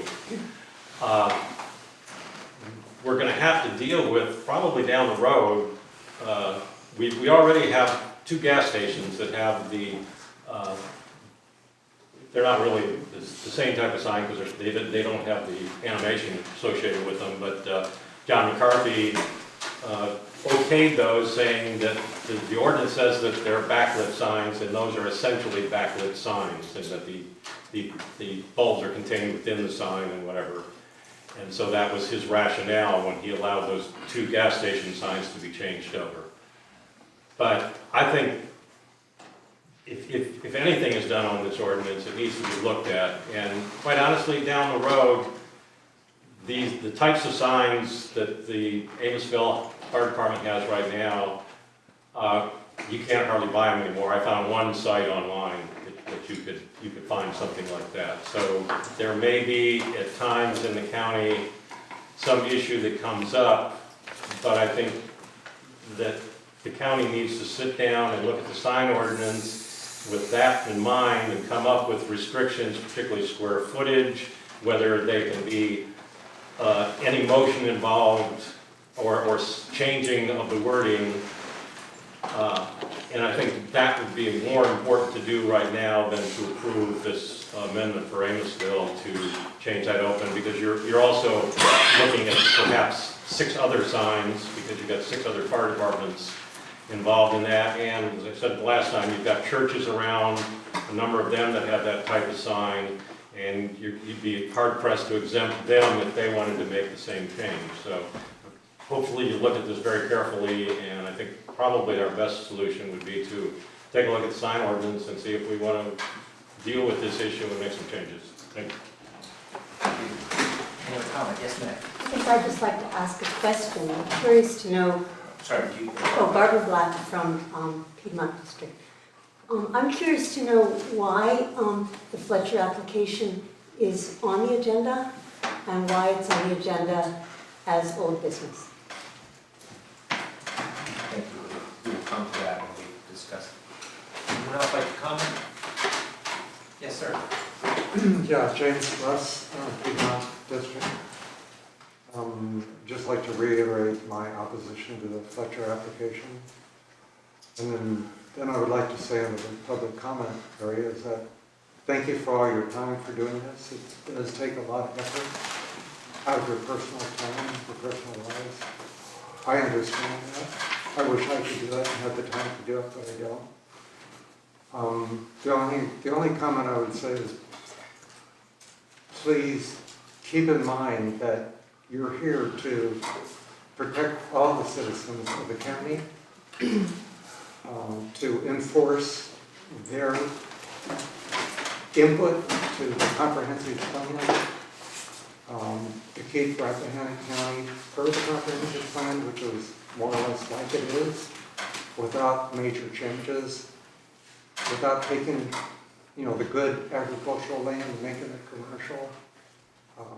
It's kind of your responsibility, and I'd just like to reinforce my feeling for you today. Thank you. Thank you. Anyone else like to comment? Any more public comments? Last call? If not, I will close the public comment period. So the first item of old business before us this evening is the Fletcher amendment. Let me start by saying that the status of this with respect to the timing, I believe, is somewhat vague. And the reason that it's on the agenda tonight is I felt that it was in our interest and in the county's interest to make an affirmative disposition of this application so that its condition was much clearer than it was based on the activities here before. So Mr. Fletcher came to us, approached the zoning administrator and asked for the application to be back on the agenda. At my request, she asked she asked the applicant if he had any of the additional information that we had requested with respect to a more specific site plan, a more specific sanitation and safety plan, and several of the other items that we have been discussing with respect to this application. No such additional information or detail has been provided. So from that standpoint, I can understand why there's a question as to why we are reviewing this application again. But again, in an effort to be respectful and clear and to have an open dialogue and publicly dispense with this, I thought it was in the best interest to add it to the agenda, and that's why it's here. So with that, I will provide Mr. Fletcher, if you'd like, take a minute or two to provide any additional update that you care to with respect to the application. Yes, sir, Mr. Chairman, and other members of the Planning Commission, Madam Presiding Administrator. If I'd be permitted to sit down instead of stand up, I'd appreciate it. And I appreciate Mr. Goodman basically referring to me as Lazarus. In some ways, I feel that I am somewhat similar. But my health has really made it infeasible for me to come here and appear at one of these meetings, and it's difficult for me to appear tonight. And I have been in contact with various people about what would be fair. Also, you should probably know a little bit of background information. I didn't write this application. It was written by the then county administrator, to wit, zoning administrator. She came to me originally and said, well, it was kind of a mutual conversation. I'm not going to put it all on her, because I want to be fair. I said, you know, I'd like to have some more. Somebody called me about a Renaissance festival down there. I'd like to have a Renaissance festival. And she says, you know, Bill, the community center out here is booked up for 2 years. We need another place to do community events. She said, do you care about that? I said, no, I'm not going to build a ship and tennis courts and stuff like that. But if families want to meet on my place, that's fine. I don't see any problem with it. I mean, we have events every weekend. 100 fox hunters go in there. We've had, since 1945, before most of the people that are complaining ever heard of Rappahannock County, we were having events there. I think for, how long has the 4th of July been going on? 12, 15 years? I'd like to ask each one of these people that are objecting to me, Object your comments to and I'd like to know how much they've donated to the Spearville Fire Department or any community organization in the last 15 years. I'm tired of being insulted. I protected their land before they even knew that they were going to buy it here. I'm trying to make some money for the family. I looked at my tax return the other day for the 2 farms. I lost over $250,000. I can't engage in the real full-time practice of law to support my farming habit anymore. There are other options I can do on the land that these people are really going to scream about. I got an offer last week in the paper for solar farm, $1,250 per acre. They're going to rapidly put themselves in a situation where I'm going to have either do that or do commercial farming activities on this property. I mean, the problem you have in Rappahannock, it's great to come out and have 2 to 3 acres of land, 50 acres of land. But when you sit there and try to subsidize a farm which my family has for over 260 years, which is a hell of a long time. And we've done it pretty successfully. We've had ups and downs. But the farming in Rappahannock, without something happening, is going to dissolve in the next 10 or 12 years if people can't make a reasonable return on their money. Most people get 4 to 10 to 12% on their money. We're losing 4 to 12% a year and have been for a number of years. The last time farming was really profitable in Rappahannock was between 10 and 20 when they were sending apples to England by cart, and they were making $100 per acre. There's nothing comparable to that going on now. I've been coming to these meetings for 45 years, at least, maybe longer than that, certainly since I was 20 and seeing this Board of Supervisors. And I sat back there in the chair, and I looked around and I said, you know, Ned Johnson was right. It's a hell of a shape this county's gotten into. And as far as I'm concerned, you all do what you will. And I'm going to do what I have to survive. But if you don't do something to aid the farmers and allow them to make more money off their farms, whether it be events or festivals or corn shuckings or, you know, I don't know what, you're going to have the gentrification of Rappahannock, and then you're going to have the destruction of Rappahannock, which is rapidly coming forward in my opinion. It's a damn shame. If the Planning Commission and the Board of Supervisors doesn't start doing something to promote business and economic activity in this county, you're doomed. We're going to be worse than Fairfax. We're going to be something like Boulder, Colorado. And it's going to be a damn shame. I hate to see the county go.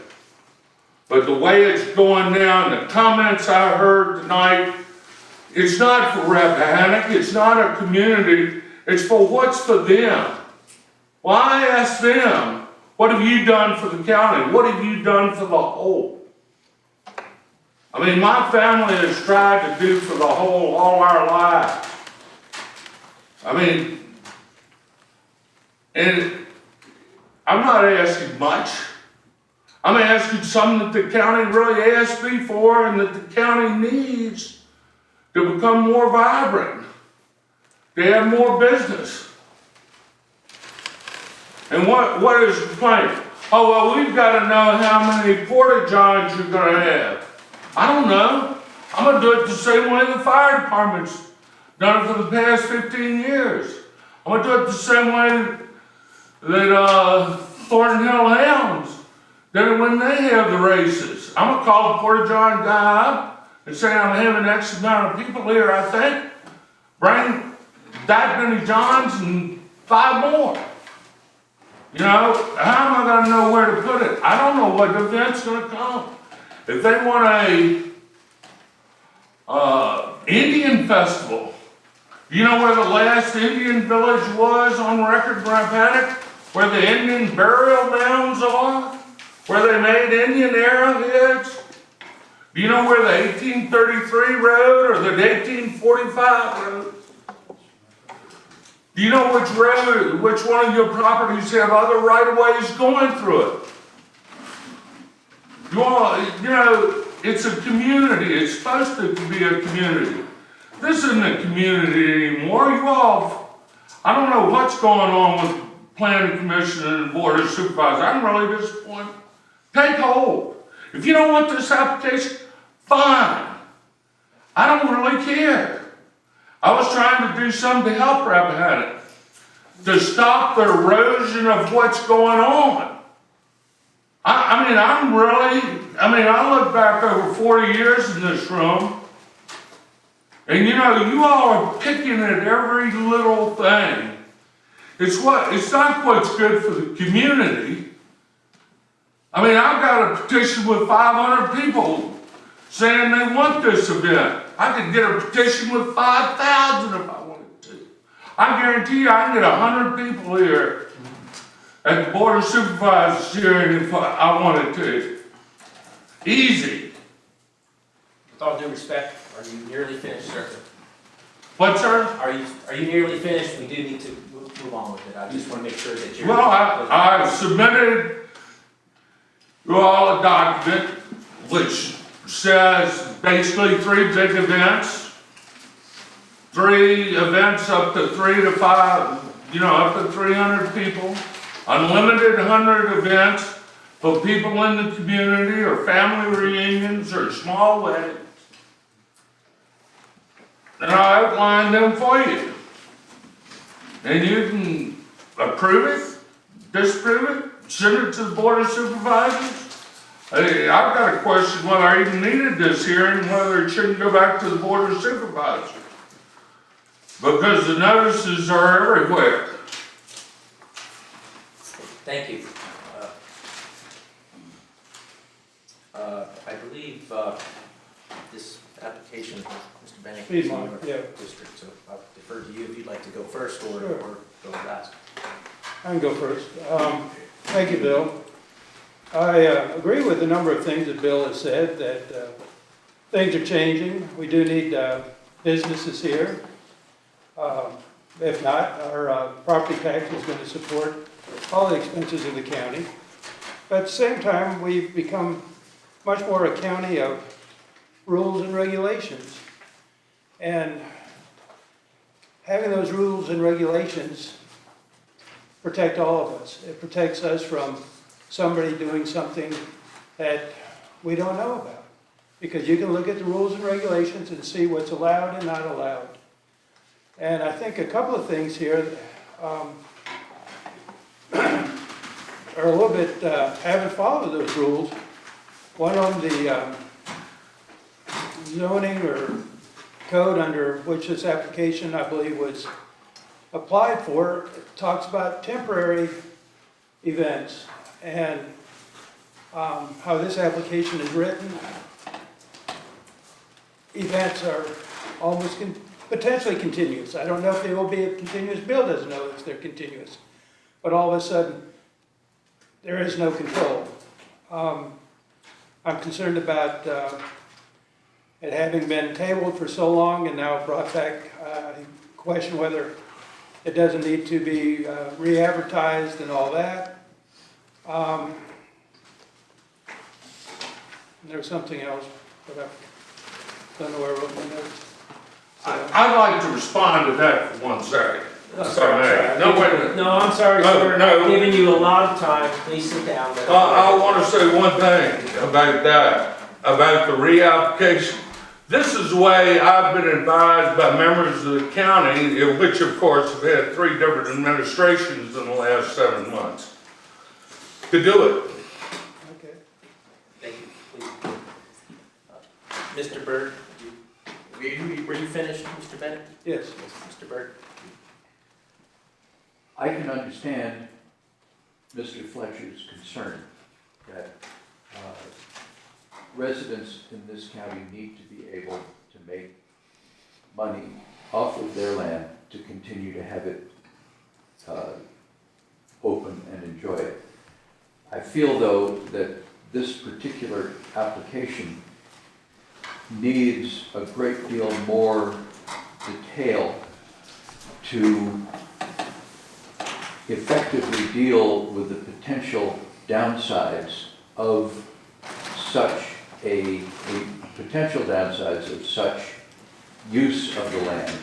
Particularly, it seems to me, when you have something like unlimited number and over 300 people, that does not seem specific enough to enable a reasonable response to the application. I think it also needs to have recommendation and response from the Department of Transportation as far as the access and traffic caused by it. It would need to have comments and direction from the sheriff and the rescue squads as far as traffic control and public safety and that kind of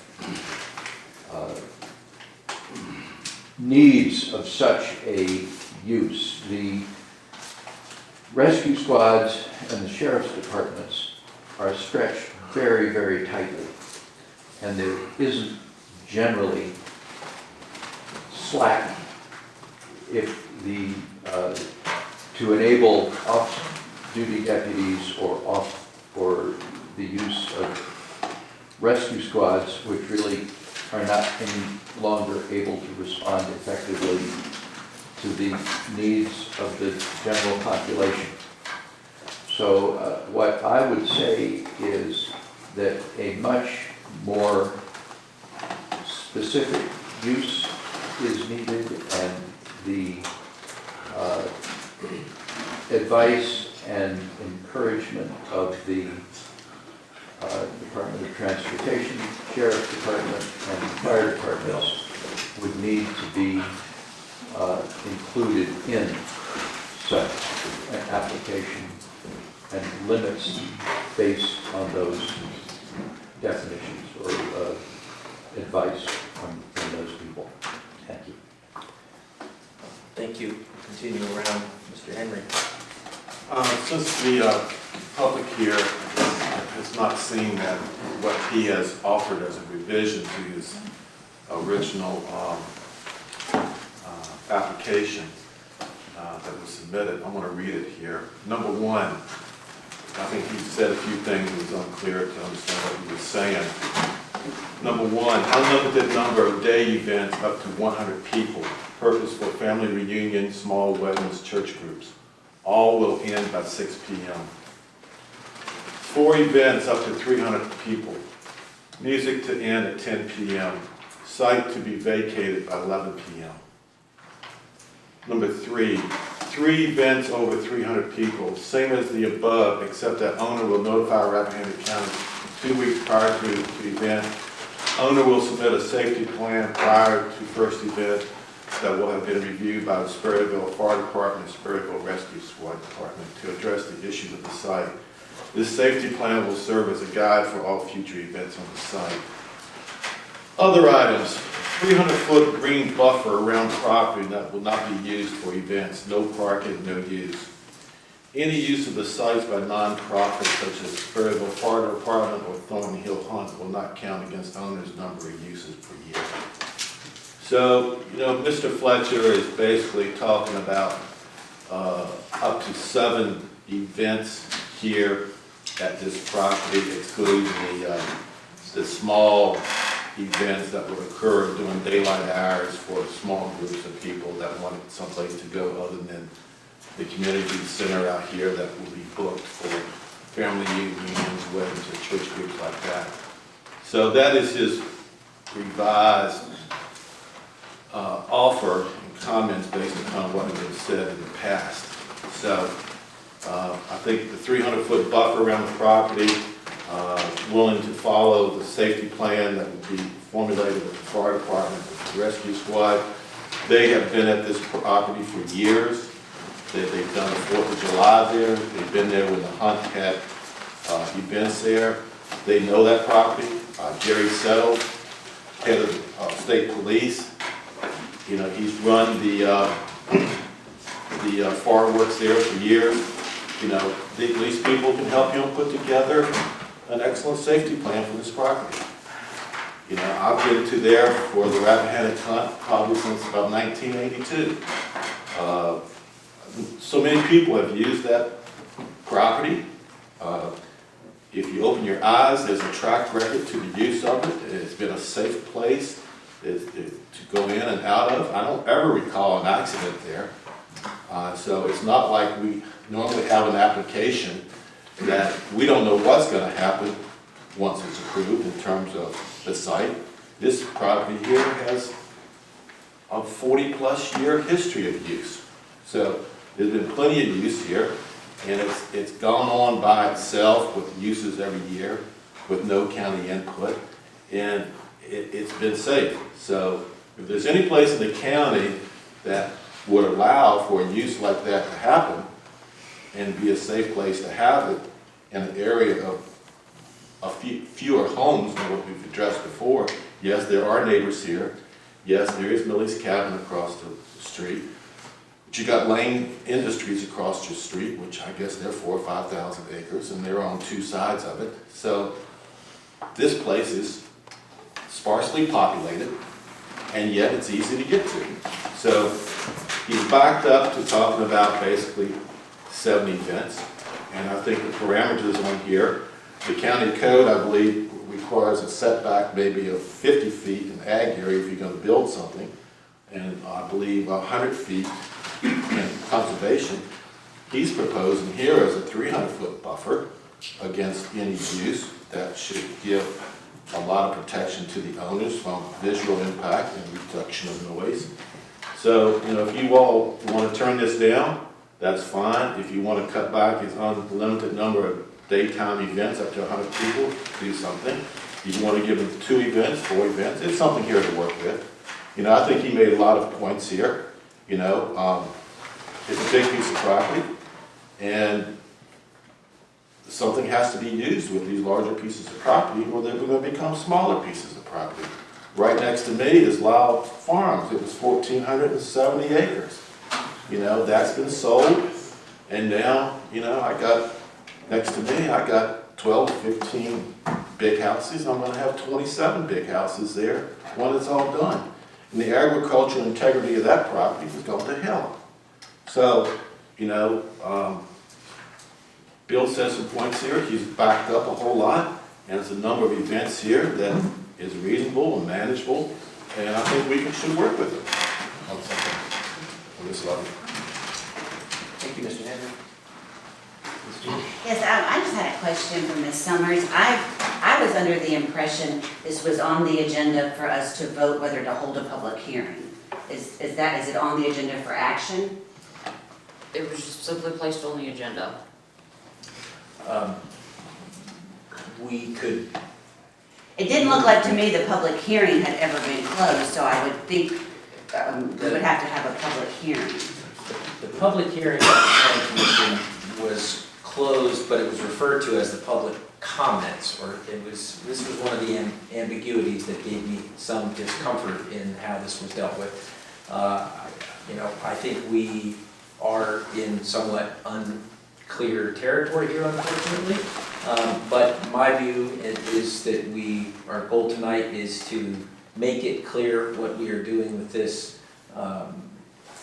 regardless of what that is. And if the notion is that we feel that we should move toward another public hearing, then I think that's within our right to do. But it is on the agenda because it was tabled and therefore not fully dispensed with, notwithstanding the interpretation of the legal requirement about 120 days. This drives me crazy, and it's a continuous problem that we face all the time, and I don't know how or what we need to do to solve it.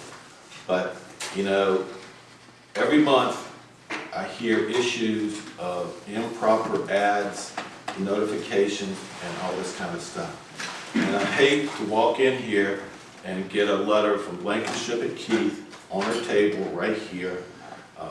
Here a while ago from a retired circuit court judge questioning the ads, and I think a lot of people may puff a little bit, but I just hope a retired circuit court judge wouldn't puff on what's legal and what's not legal.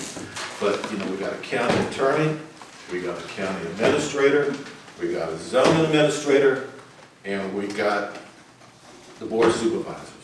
You know, we get paid here, I don't know, I haven't looked at the paycheck, I think it's $25. And I don't think it's my job, and I don't think it's anybody else's job on this board who works here, comes here for half a night, once a month, to make sure that all the ads are correct. We should be able to walk in here knowing that the thing's been properly advertised, that everybody's looked at it, above our pay level and experience level and say, yes, this is properly before the board at night. And we shouldn't have to sit here and guess ourselves from a layman position. I appreciate that. Thank you. I'm not clear, so I haven't followed through the process, and I don't know what we're being asked to do tonight. I think he's gone a long way from 31 to these reduced numbers. Again, I haven't been in the process from the start, so I likely will abstain if it is a vote on the application. Thank you. One more thing, Mr. Chairman. We have supervisors, Mr. Parrish, supervisors, Ms. Smith, Supervisor Ms. Lewinsky here. I would hope that you would help us to address this situation of continuing to question these notices and the ads and everything and solve that problem for us. I appreciate y'all coming here, but take this legal question off of our back and put a procedure in place that makes sure these things are right. Mr. Parrish, would you like to comment? Yeah, what Mr. Fletcher said is true. He's been coming to this room a long time. He and I have both been coming to meetings in this room since we were both teenagers. We were both here when they dropped the personal property tax on farm equipment.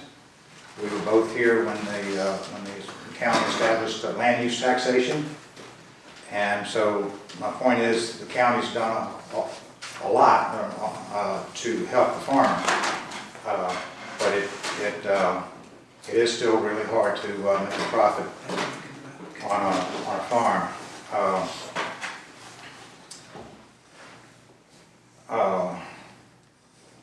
This application is, I mean, what we have here is really different than what I thought what the application was a year ago. It's vastly reduced. It does have the 3 events, over 300 people. There is no upper limit on that, so that could be, God knows, there's no limit on that. That could be tweaked. The ownership is a little bit nebulous. It's an LLC. I believe would end up going to his children, which is fine. And so it doesn't seem to be particularly onerous in the fact that there have been horse races and fox hunts and fireworks and all this stuff that everybody's used to. So I don't know. I don't know what to do with this tonight either. We don't. Supervisors really don't get paid much more than the planning commission.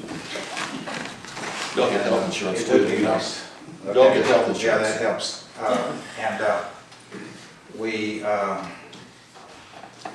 It is, these things, these little nitpicking things, it does drive me crazy because you can always find something, some I that's not dotted, some T that's not crossed. And that's not the point. The point is to move forward and make progress as a community. And so we've lost track a little bit in this county of what's truly important, in my opinion. And there was one other point I had, which I can't remember. If I think of it, I'll bring it back up. Hold the spot for you. Okay. Mr. Brown, would you like to comment? He made one comment about farming. He's correct. Farming will become a thing of the past with the passing of the flags. Tourism is now taking over the county. So if you don't watch it, farming will become a thing of the past. Also, we recommended approval on this application last year, but he failed to follow through. We tabled it, actually. We tabled it? We tabled it. That's why it's before us. Okay. I thought we recommended approval. Well, there was a meeting with questionable notice that I hesitate to say, I believe this commission did recommend approval at one point. So, in order for farming to survive, they have to look for other income. So, he's trying to get other income so he can survive as a farmer. That's all right. Thank you, and I appreciate it. I remember what I was going to say. You I just wanted to say that despite Mr. Fletcher's idiosyncrasies, he has been sitting on a lot of land for a long time, and he's not developed one single parcel. So, I mean, that demonstrates his commitment to keeping the county, like it is. And so, hopefully, there can be a meeting of the minds on where he can reduce the impact to the extent where it won't adversely affect the neighbors to any degree, any more than it has. So, I don't know. Well, Chris, I'll go one step further than that.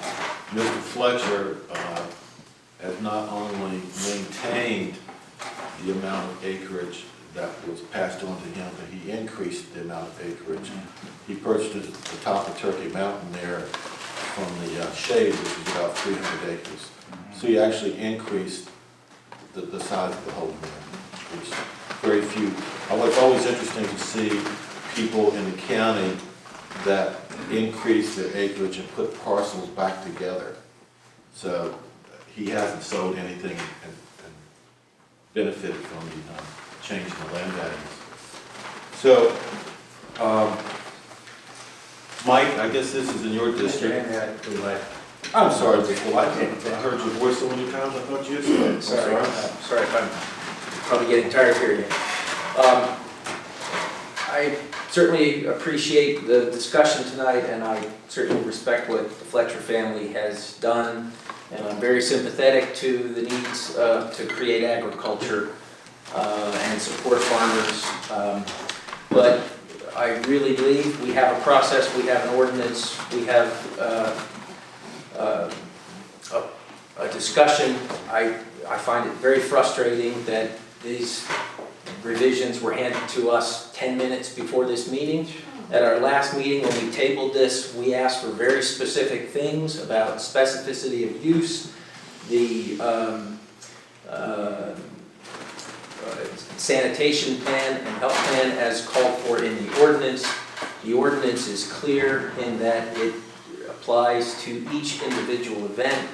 And while I agree that this is these proposed conditions, I think is what they would say. It's not clear how these relate to the existing application, but they seem to me to be proposed conditions. Fail to set the upper limit over 300, and I have concerns about any use of the sites by nonprofit. We all know that a nonprofit can be set up to do about anything. So I agree. I think I've said all along that I could imagine an acceptable proposal of use. But I would remind all of us that while Mr. Fletcher and his family have done a lot for us, we are not only setting a precedent for other properties that are owned by other people. On this property, whatever we decide, we'll stick to the property. It is not limited to how the Fletchers would use it. And in my view, we have not been given the information that we had asked for when we tabled it. So I respectfully would request that we get a real application, and until that time, I don't support what we're being asked to do. So those are my comments. You, Mr. Henry? Well, I think Mr. Fletcher submitted also a copy of the survey of the property. That I don't know if you all have copies of that in your The plat. yeah. plat. And I think that goes a long ways in showing what the butler here will do. And in terms of what he's offered here, I think if you wanted to go to number 1, in terms of unlimited number of daytime events, say put that at 20, up to 100 people. If you wanted to go to number 2, Clarification, is this the plat that was submitted in the original request? We've never, the public's never seen what you're referring to. They haven't seen anything you're referring to. You're reading off a document that the public has not been given. I believe the plat has been built on. It is not a detailed site plan, but we are referring to materials that are on board docs. As of when? It doesn't contradict the old plat. It does, as best I can tell, it is not a detailed site plan, but I haven't compared it specifically to see. I assume that there are some differences from the first one. And the notes that you're reading on the supposed limits, is this a new application that's been submitted? What is it? We have the original application.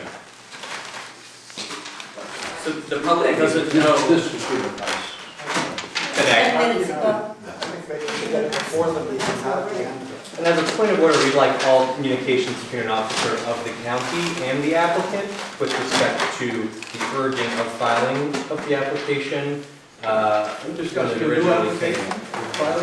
I'm sorry, could we retain some order? I understand there's questions, and I understand you have, rights and positions, but you're not really contributing to what we're trying to get finished tonight, so appreciate it. okay.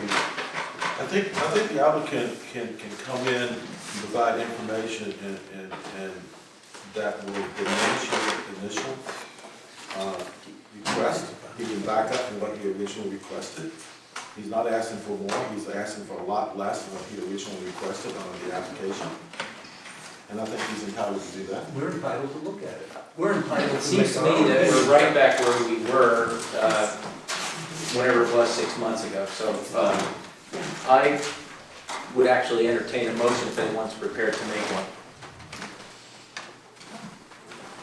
I think Mr. Fletcher submitted this application, and if we had a problem with it, it should have been addressed later. And this was not a session tonight to automatically say no, to turn this application down. He should have equal process, due process here tonight, to have equal hearing of his application. It's not a situation where this was all flooded down to this moment to be turned down. If there's a problem with this application, it should have been addressed through the 3 people I mentioned earlier, the county attorney, county administrator, and the zoning administrator. I would refer you back to our conversation earlier today when we had a similar situation where an applicant came in and there was a discussion. In that case, we actually did vote it down. In this case, we decided to table it in order to provide that additional flexibility, in order to get those additional details, which have not been forthcoming. And what's before us tonight, we got the last minute request, and we still don't have these additional details. And it is, this is, I understand, the tactics involved in trying to get this through, and I really feel like we have, we should not be in the process of trying to write this out. Mr. Light, I was trying to interrupt you a while ago, and then you interrupted me when I was reading to you what I was going to propose. So I guess we're equal then on interruptions here. But what I was moving towards here is to put together a format here that I would hope would be reasonable to the neighbors and to the county government, and probably put a 2-year look on it to see how things went. And if they all went right, approve it for another period of time. If there was issues, then lift it or do changes to it. And I very much wish that that's what the applicant had done in the intervening period when we asked for that. Well, we can recommend that. We make changes all the time to applications. And we don't write them. Well, he wrote it and we're making changes to it. Anyone else have a comment? Yeah, I think that Bill needs to give us a proper application. He needs to provide this stuff. I wasn't here, but whatever y'all asked for the first time, he should provide that, and then he can tweak this, so it's palatable, hopefully, and go on with that. This is really haphazard to try to write his application. It's not our position to do that.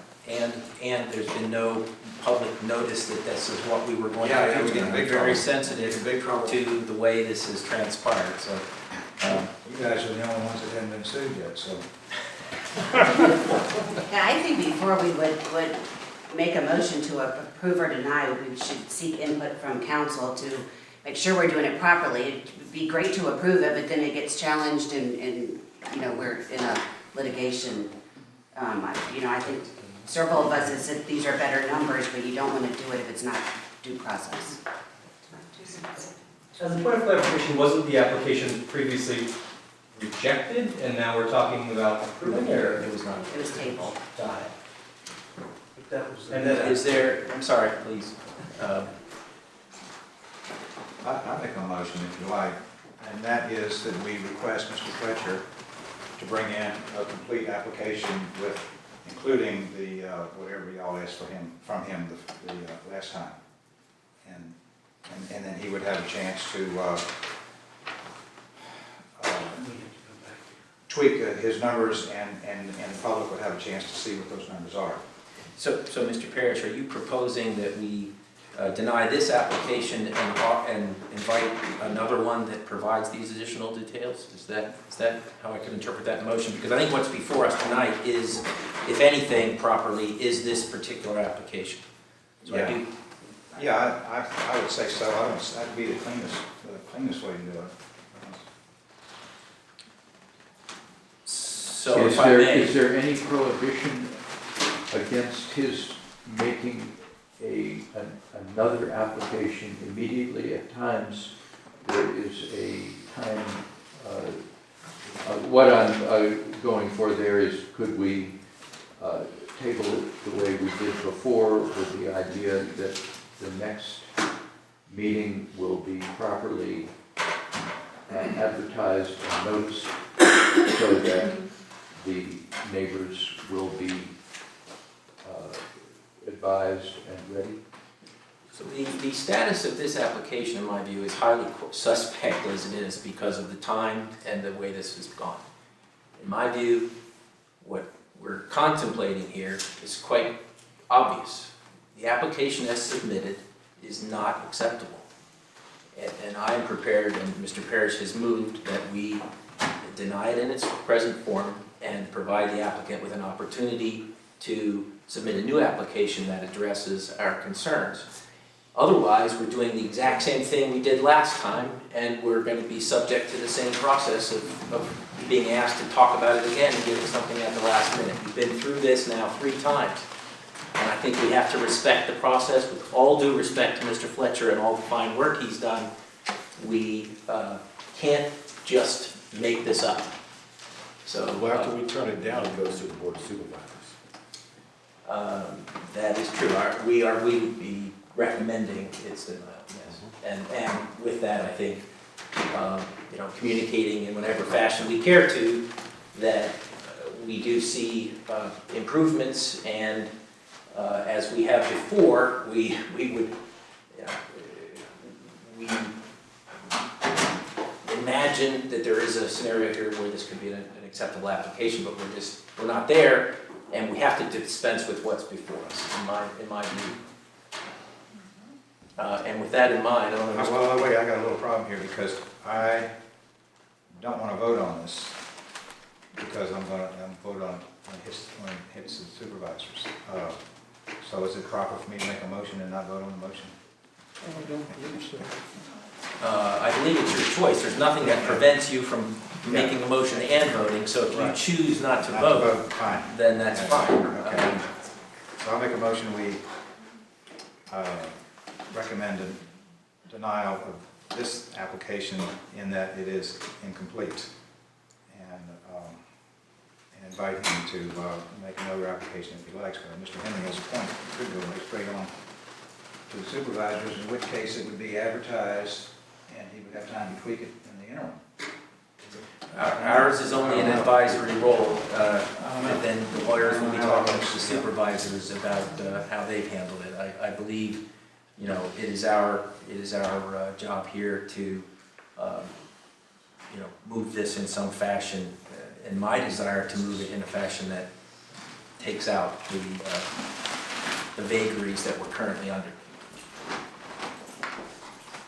So is your motion stands? Mr. Parrish has made a motion. Is there a second? I'm sorry, it's a motion for denial and recommendation that they'll reapply. And provide the additional information, more a detailed site plan, clarification of the use, and any additional revisions to the frequency and number and size of the events that he is proposing. Right, well, I think it's in the code that he has the right to reapply any application after a certain period of time. I don't know what the period of time is. So. But I'll second the motion for denial based on an incomplete application. Any further discussion?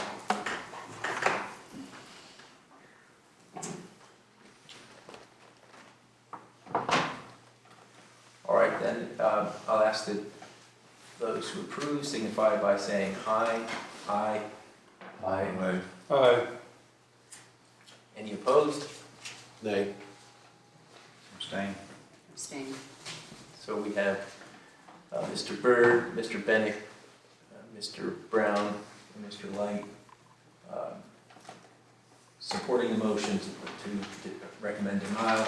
It thereby passes. Mr. Henry voted nay, and it's me to Mr. Parrish. Thank you very much. Moving on to the next item of business. That would be the proposed zoning ordinance amendments. I believe at our last meeting we discussed and directed the zoning administrator to work with the county attorney to prepare a markup of the proposed changes. Are you prepared to give us an update on that?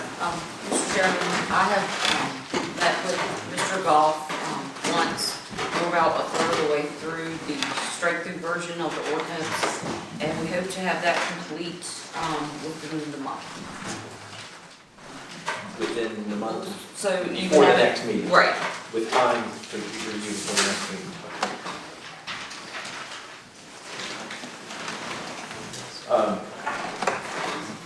Commissioners care to comment or any discussion on this matter? I believe the question really was, where are we on the staff action? It looks like we're on a track where we would have this material ready for us to, I believe that could be a whole hearing on it when that, and properly noticed when that markup is ready. Is that correct? And so what you're telling us is you believe we'll be ready for that in time for the May meeting? Possibly. Depending on Mr. Goff's schedule. I understand. Any other commentary on that? I believe the next one is in a similar state. I believe at our last meeting we talked about, and I believe the county has reached out to the regional commission. Yes, sir. And you have an update for us on that? We made a contract with the regional commission. They have worked on updating the comprehensive plan. I should have the various different formats of it in hand by the end of the week from the regional commission. So that will be on the agenda for next month as well.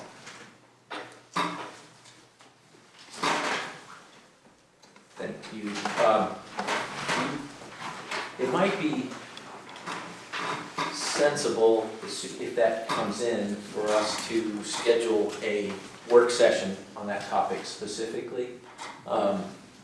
If it pleases the commission, rather than try to pin that down now, and for the sake of informing the public, I would suggest that once you have those materials, you try to organize and schedule a mutually convenient work session time in which we can review what we've gotten back and Is that acceptable to? I think that would be a very good idea, and would the public be invited to that? We would have, it would be noticed, and not only would we have a hearing at that time, but they would be able to, we would be doing it in. Could we even tentatively schedule it as a date for the writing of it?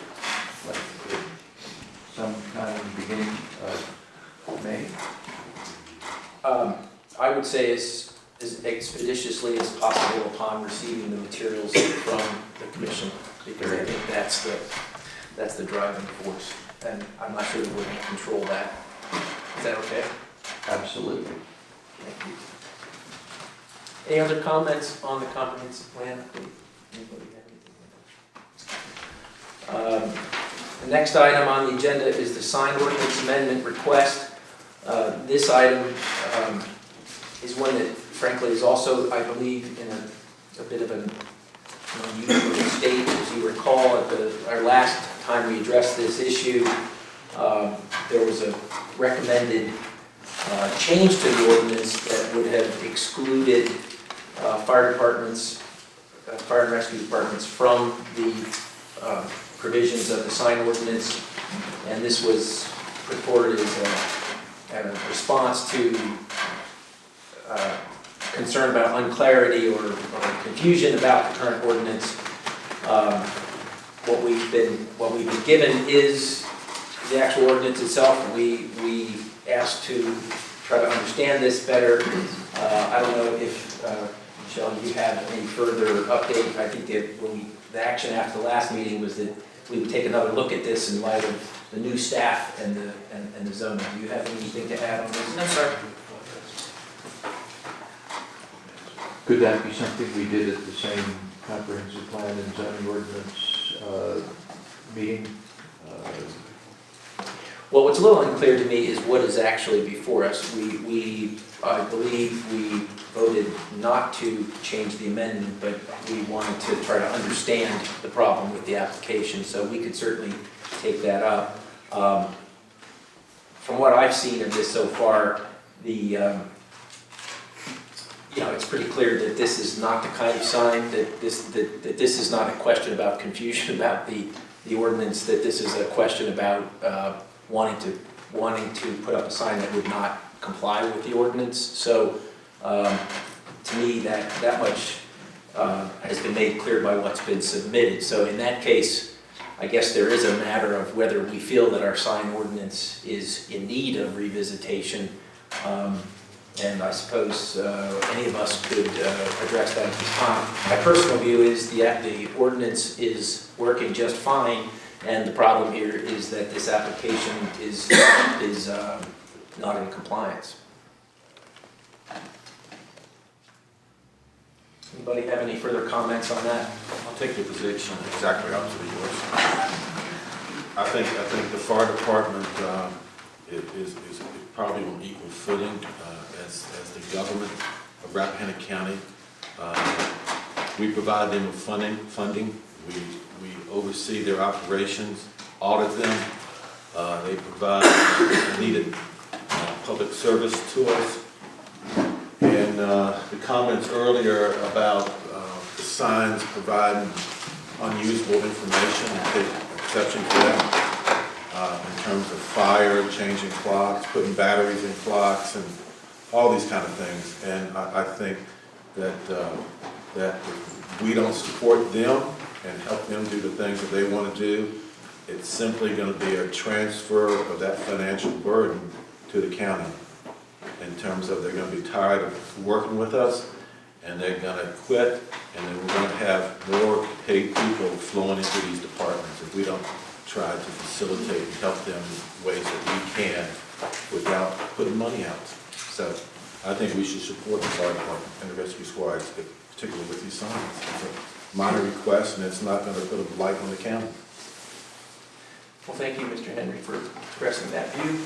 I have to say I've lost track of exactly what we did at the last meeting on this. Can someone remind me, we actually... I thought at the last meeting we had, it was not a public hearing. They had filed a text amendment. We were discussing whether we should put it on for public hearing. then it came up, we needed more information about the sign. Right. So I don't think that we're acting on the application, it's to put it on for public hearing. Is that where- yeah. That's my Yes. impression.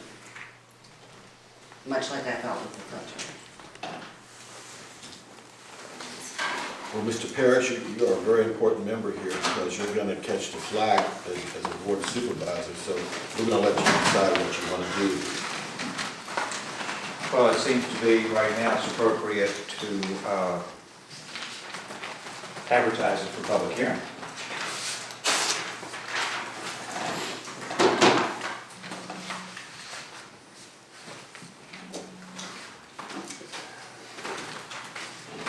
But we haven't done that yet.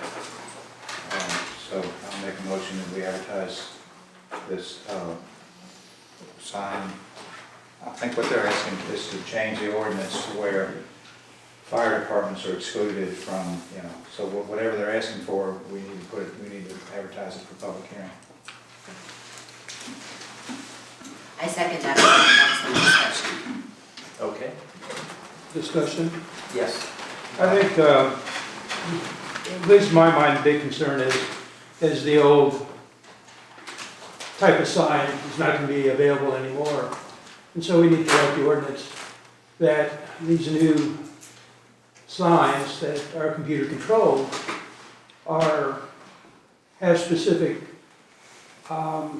regulations on what they say, what they do. They can be American flag waving, they can be whatever. But if you say, well, they can only show the name of the fire station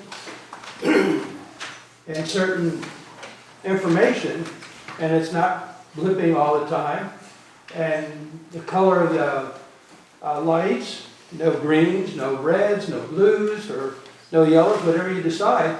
But we need to write probably ordinances or zoning regulations that specifically apply to the new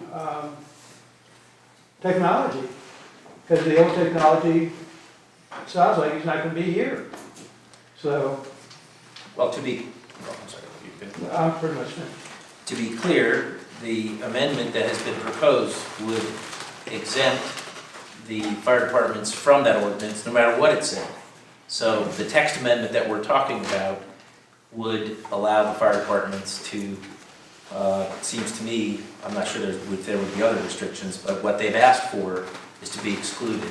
To your point about, old signs versus new signs, I would encourage everyone to take a look at the ordinance that exists now. I happen to agree with Mr. Irwin that we have a very solid ordinance that addresses the idea of limited programmability and tries to strike that balance between updating the technology and not creating excessive light or distractions or starting a visual arms race to grab attention of people driving through the county. So I agree with the sentiment, but I want to just make it clear how that relates to what's actually before us. So what's been moved and seconded is that we advertise a public hearing on the proposed text amendment that would exclude the fire and rescue departments from our sign ordinance. Any further discussion?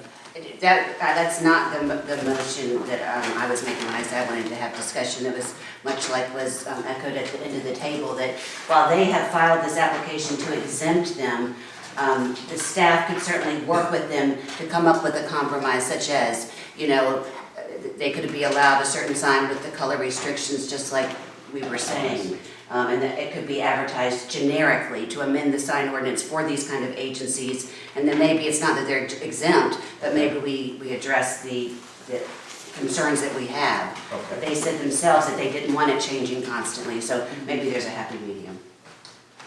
Let's see. Do we need a time and place for such a meeting if we're going to vote for one?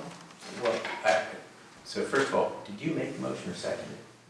She seconded it. You said, who made the motion? Mr. Parrish. Okay. So I guess she seconded a motion that was different than what I understood the motion to be. So I think it comes back to you as to whether you were recommending that we advertise a public hearing for this specific change, or is your motion to do more as Ms. Mead suggests and advertise a public hearing on the more general subject of the application of our sign ordinance to fire and rescue? Strictly public hearing on what they requested, which is to exclude them from the ordinance. Okay, so would you So like? that would mean that all the fire departments could have all the signs they wanted, if we approve that, in the end.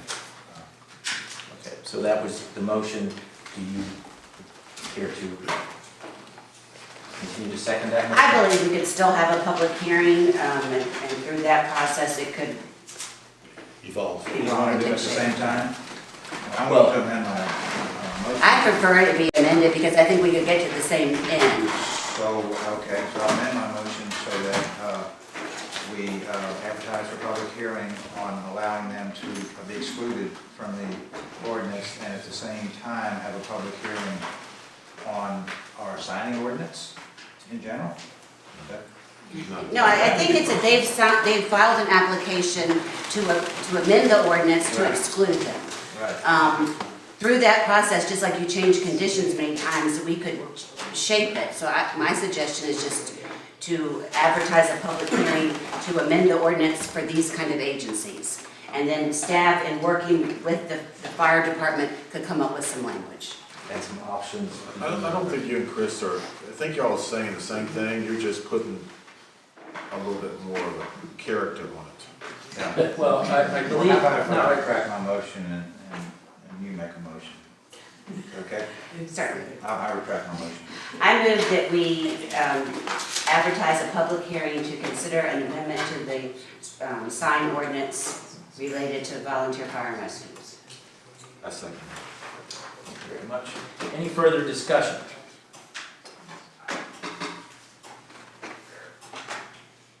All in favor, please signify by saying aye. Aye. Any opposed? I'm going to be opposed. Nay. I don't see that we can just, I think we're setting a precedent that would open up for other churches and other places to be able to have these signs too. And what we really, in my mind, need to do is control them so they're But very, isn't that exactly what The motion, this if I may, meeting is after, there's no preconceived result of this meeting. It's a meeting to define. And Just start to the get us- public hearing process. To get us to the point where we can vote on it, Yes. one way or the other. With public input. although I would say, if we don't have specific proposed language for the ordinance at the hearing, we would some point need to come out of that hearing with some proposed language that would also have to be advertised for a public hearing. We do not, I mean, we have to advertise the proposed change ultimately. So if we have an open hearing, we're basically sort of setting ourselves up for the likelihood of having no. You're gonna have an open legal ad, and then your legal ad would be open and be flexible. You would have to advertise in specific language, but through the public hearing, unless you make it more restrictive, you have options. And I believe the county attorney would say that. It seems apparent we have to do something, because the signs as they are now are not going to be maintainable. And so that at this point, we're at least being proactive as opposed to reactive. Okay, so to be clear, what's moved and seconded is that we have a public hearing to discuss the applicability of our sign ordinance to volunteer fire and rescue departments. To amend the zoning, to amend the sign ordinance related to volunteer fire and rescue.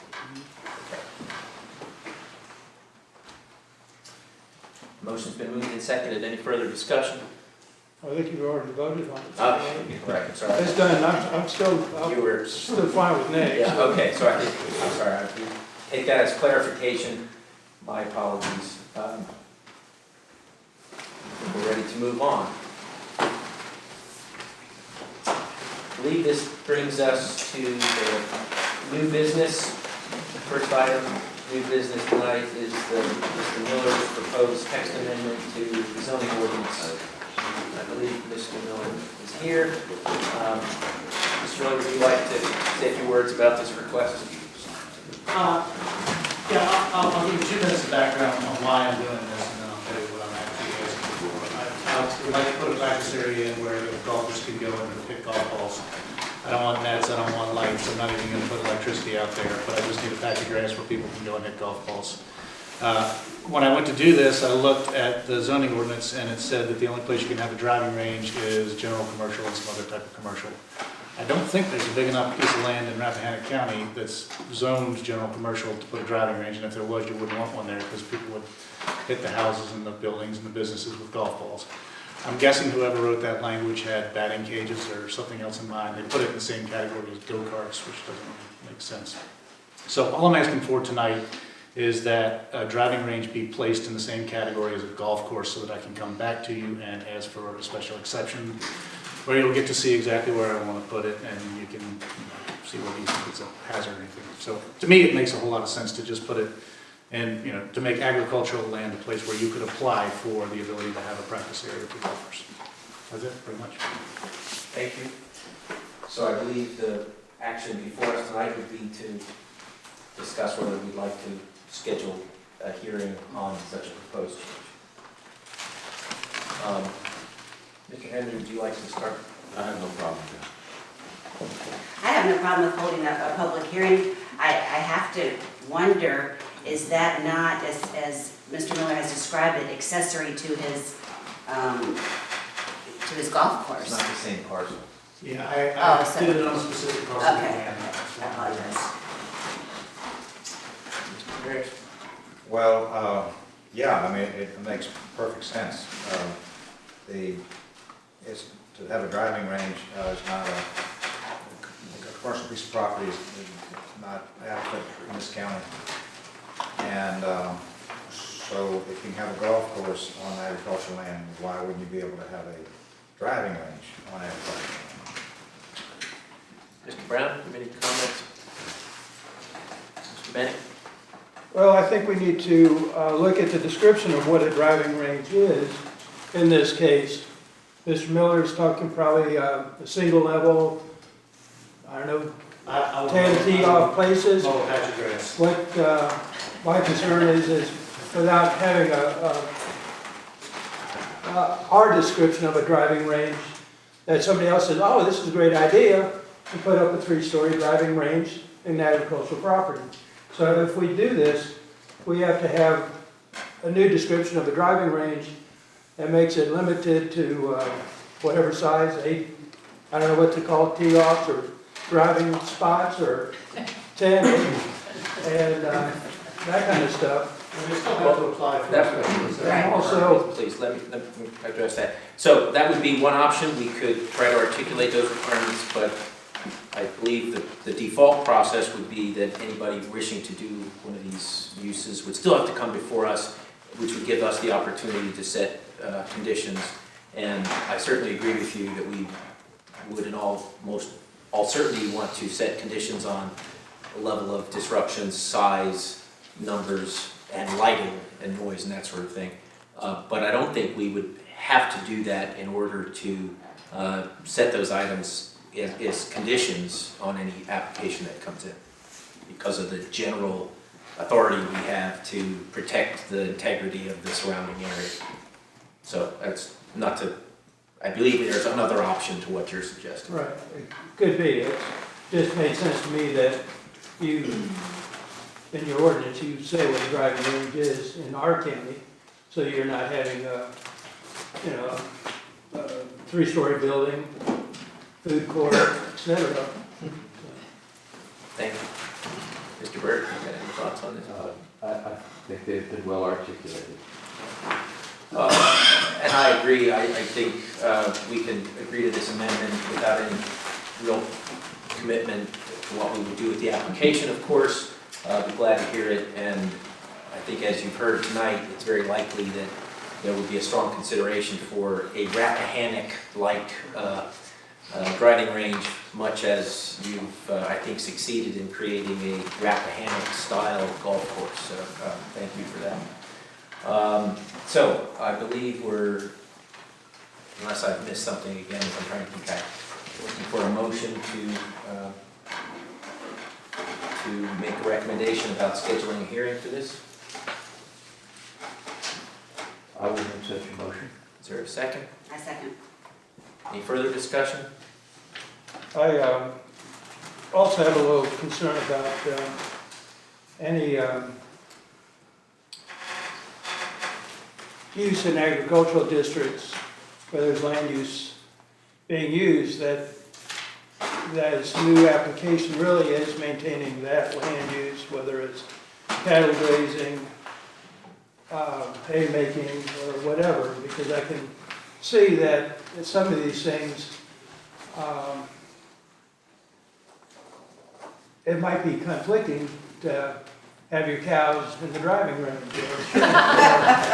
If you have 10 events in a pasture land, is your cows really grazing that, or are we supplementing land use when somebody's actually doing more of a commercial use? Thank you for bringing that up. I know that came up earlier when we were talking about the blight application, but I would, and I'm no expert on this, but my understanding is we need to separate the taxation considerations and the use applications.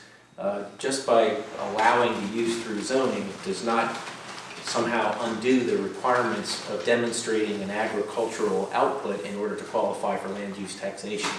So while they're clearly related, I don't think that's a zoning matter. If whatever that use we approve impedes the ability to meet the requirements of land use, then that property would go out of land use and it would be taxed accordingly, would be my understanding. That's correct. Any further discussion? If not, all in favor, please signify by saying aye. Aye. Any opposed? Yeah, you got one. Thank you very much. Next item, Mr. Curry, I believe you'd like to talk to us about section 170-55E. Very quick. Y'all have a copy? Yes, if I can find it. I'm making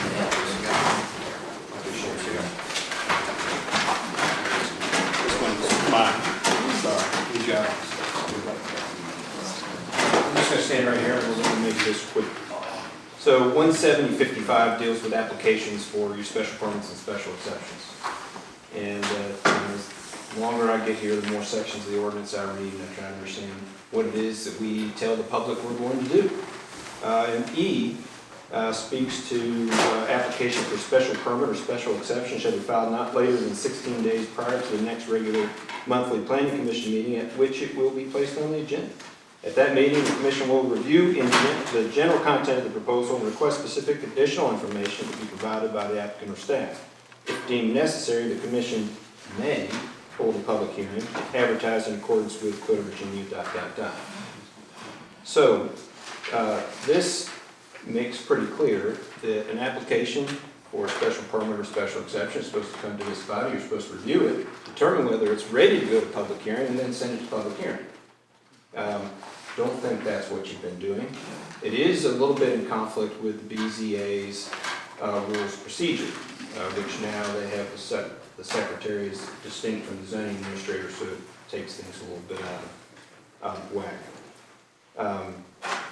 So I just bring this section to your attention, and please ask you to think about this section, particularly as you are going to be working on the May amendments. And is this what the Planning Commission and the board wants it to say in the public through public hearing? Or should it say something else? And as you're amending your zoning ordinance, maybe you should think about this section and decide whether this is really what we intend the process to be, because I'll certainly be advising Ms. Summers to follow this because it is our current. Thank you very much. Do you have anything to add, Ms. Summers? No. If I may, I greatly appreciate you bringing this out. I have to admit that I did not realize that this is what the code said. And it's particularly confusing because we addressed some proposed language. I believe it was when we were dealing with the Board of Supervisor resolution language, in which I'm fairly certain we agreed precisely not to include this kind of language at that time. So I'm actually confused by why we were considering that a change.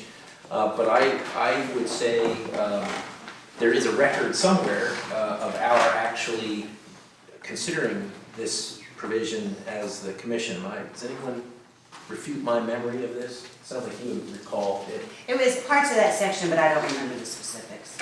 So there may be items within the May amendments that touch on these things, and I would just ask you to pay close attention to it as you bring those May amendments to public hearing and authorize certain sections to be advertised for public hearing. It was actually not the May amendments. It was, I'm fairly confident in the so-called supervisor resolution amendments that was sort of added in.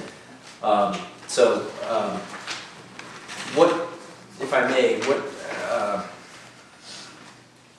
I guess where we stand is we're going to have to adhere to this condition, which means every application for one of these types of permits is necessarily going to come before us twice until we take some action on this.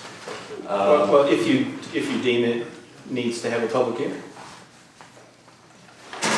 Oh, they don't always have to have a public hearing? That's what it says. Oh, I see. So we can still address it, we just don't necessarily have to have a public hearing. There's no You're making a recommendation to the board who ultimately will have a public hearing and must have a public hearing according to state code. Ah, so maybe that's the distinction. Okay. So, but this still means that even if it doesn't require a public hearing, it has to be noticed, right? We could deal with some of these. So If you have a public hearing, it must be properly noticed in accordance with 15.2.2204. But if we hear an application and we decide a public hearing isn't needed, then it wouldn't have ever been noticed. It will be noticed before it goes to the board of supervisors. It will be noticed only before it goes to the board of supervisors and or BZA. Now, I'm not advocating that you don't hold public hearings. I'm just telling you that the word may is in the document. It's not quite as I described it, where we have to touch each one twice, but presumably we generally want a public hearing, except for some of these that are pretty straightforward. And theoretically, if somebody submits 16 days before your meeting, it'll be on your agenda. Once Michelle thinks it's complete, because she may get something that's nowhere near complete, she'll reject it. But if it's complete in her eyes 16 days before your meeting, it's on your agenda for then you to determine if any other information is necessary.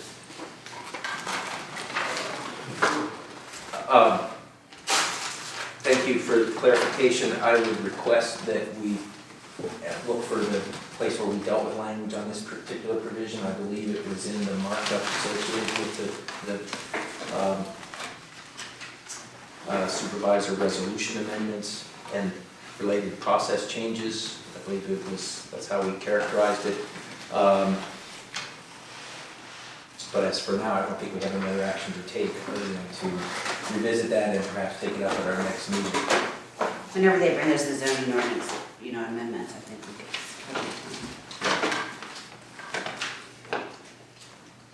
could. Any further discussion on that topic? All right, well, the last item on the agenda is a discussion item. It's been brought to our attention. I know there's been some discussion about the evolving practice of installing these utility scale solar farms.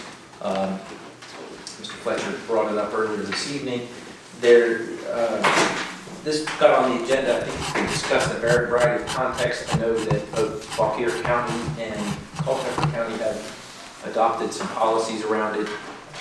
My purpose tonight was to share the information and ask if there's have a little discussion with the Planning Commission. I don't believe we're ready to take any action. I did look more closely at the ordinance, and I had originally thought that this use was not allowed or specified, so we didn't have an issue, but I believe power generating facilities are allowed in every zone with a special permit under the current use. So we are subject to the possibility of getting and receiving a permit for this, if I'm not mistaken. Does anybody have a different understanding? There is no additional requirements, so I believe what we're contemplating here is if we, sort of like the situation Mr. Bennett described with driving ranges, I think if we want to get ahead of this and not find ourselves trying to make up conditions with each permit, we might want to take a look at how Faulkner and Culpeper have established some policies that they would apply in considering these permits. So there's material on the board docs. Ms. Mead shared some additional information from what Faulkner County has done. I might ask, have you given this a copy? No, I can send it. Did you send it? We might want to also post that on board docs. But that's really it, unless the commission, anybody have any comments or care to discuss this, or comment on whether they feel this is an important thing for us to take up. Mr. Berg, do you have any thought? I'm sorry. I got one thing to say, and that is, there's a lot of things around grading and all this stuff that Culpeper's addressed, but when we had a big go-around a while ago about junk equipment, we had an ordinance where, we do have an ordinance where you're only allowed like 2 or 3 unlicensed cars. And of course, you go on most of these farms, there's all kind of old cars, trucks parked around, equipment. And so we came up with the amendment of the ordinance where if you couldn't see it from the road, and if you really couldn't see it from, or no neighbors complained about it, then it was okay to have excess junk farm equipment laying around. So I would recommend taking the same approach with the solar fields, because they are ugly. And just start out by saying, if you can't see it from the road, then, you can go from there and then see how the neighbors feel about it. If no neighbors can see it, then I don't see a real problem. But it sounds like you do agree that it is something we should take on. If we can, I kind of think so. I know also in Culpeper, I believe that they took away the land use taxation and taxed it at a higher rate. And I also know that some of these solar fields, they put the panels up higher and they graze sheep underneath, which has the advantage of keeping the grass down. But I don't know if they would still be allowed land use under those circumstances. I would probably think not. But at any rate. I think we're all getting excited. Over the past 30, 40 years, we've gotten excited. I remember back in the 80s when mining companies were out here signing radon uranium contracts, and everybody was upset and concerned about that. And moving forward, fracking is a big issue in Western Virginia and West Virginia and these kind of things. And a little bit of the economics of the solar industry is that they're talking large rents, $800 to $1,200. But a couple things that they want is that they want to be close to a transmission line, and they want to be close to a substation. So, plus they like flat land, and I think and they want open land, and they want a minimum of the letters I'm seeing of 150 acres is the minimum site size that they're looking for. So, and plus, I'm hearing that they're telling people, they're getting a flood of people to call them, and I think it's a 2-year, they're telling you it's a 2-year look, basically, is what I'm hearing from these companies. So, we use electricity in Rappahannock, and I think if you can create clean energy, it's to your credit. We're proud of our clean water and what we do for the Rappahannock watersheds and the other watersheds, and And if we're lucky enough to get a farmer to do some of these solar fields, I think here again, it's going to keep larger parcels of land together. We were happy when we did the cell towers that most of the cell towers went on large properties, and it gave these landowners some additional income to support their large acreage holdings. And you know, I hope that we get a few and it's able to keep some of the large parcels together. So I'm not, you know, rushing to create an ordinance here. I think these things are good. And the thing about it too is that when you take them away, the land is still there. It's not like doing a shopping center on 150 acres where you put concrete over everything and that land is dead forever. You know, there becomes a better alternative to solar energy and these fields become obsolete. You know, the land is still there to be used again for something else, and hopefully it's some type of agriculture. So I think it's a good use, and I hope that we're lucky enough, but I doubt if we do get any. Thank you. Okay, do you have your wish to speak on this matter?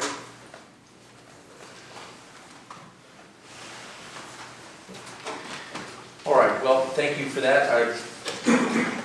At this point, obviously, we have a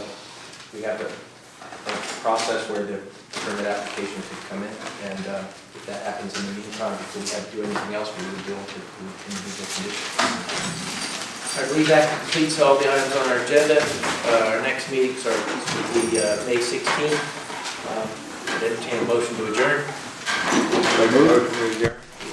Second. Anybody who agrees, stand up, go home.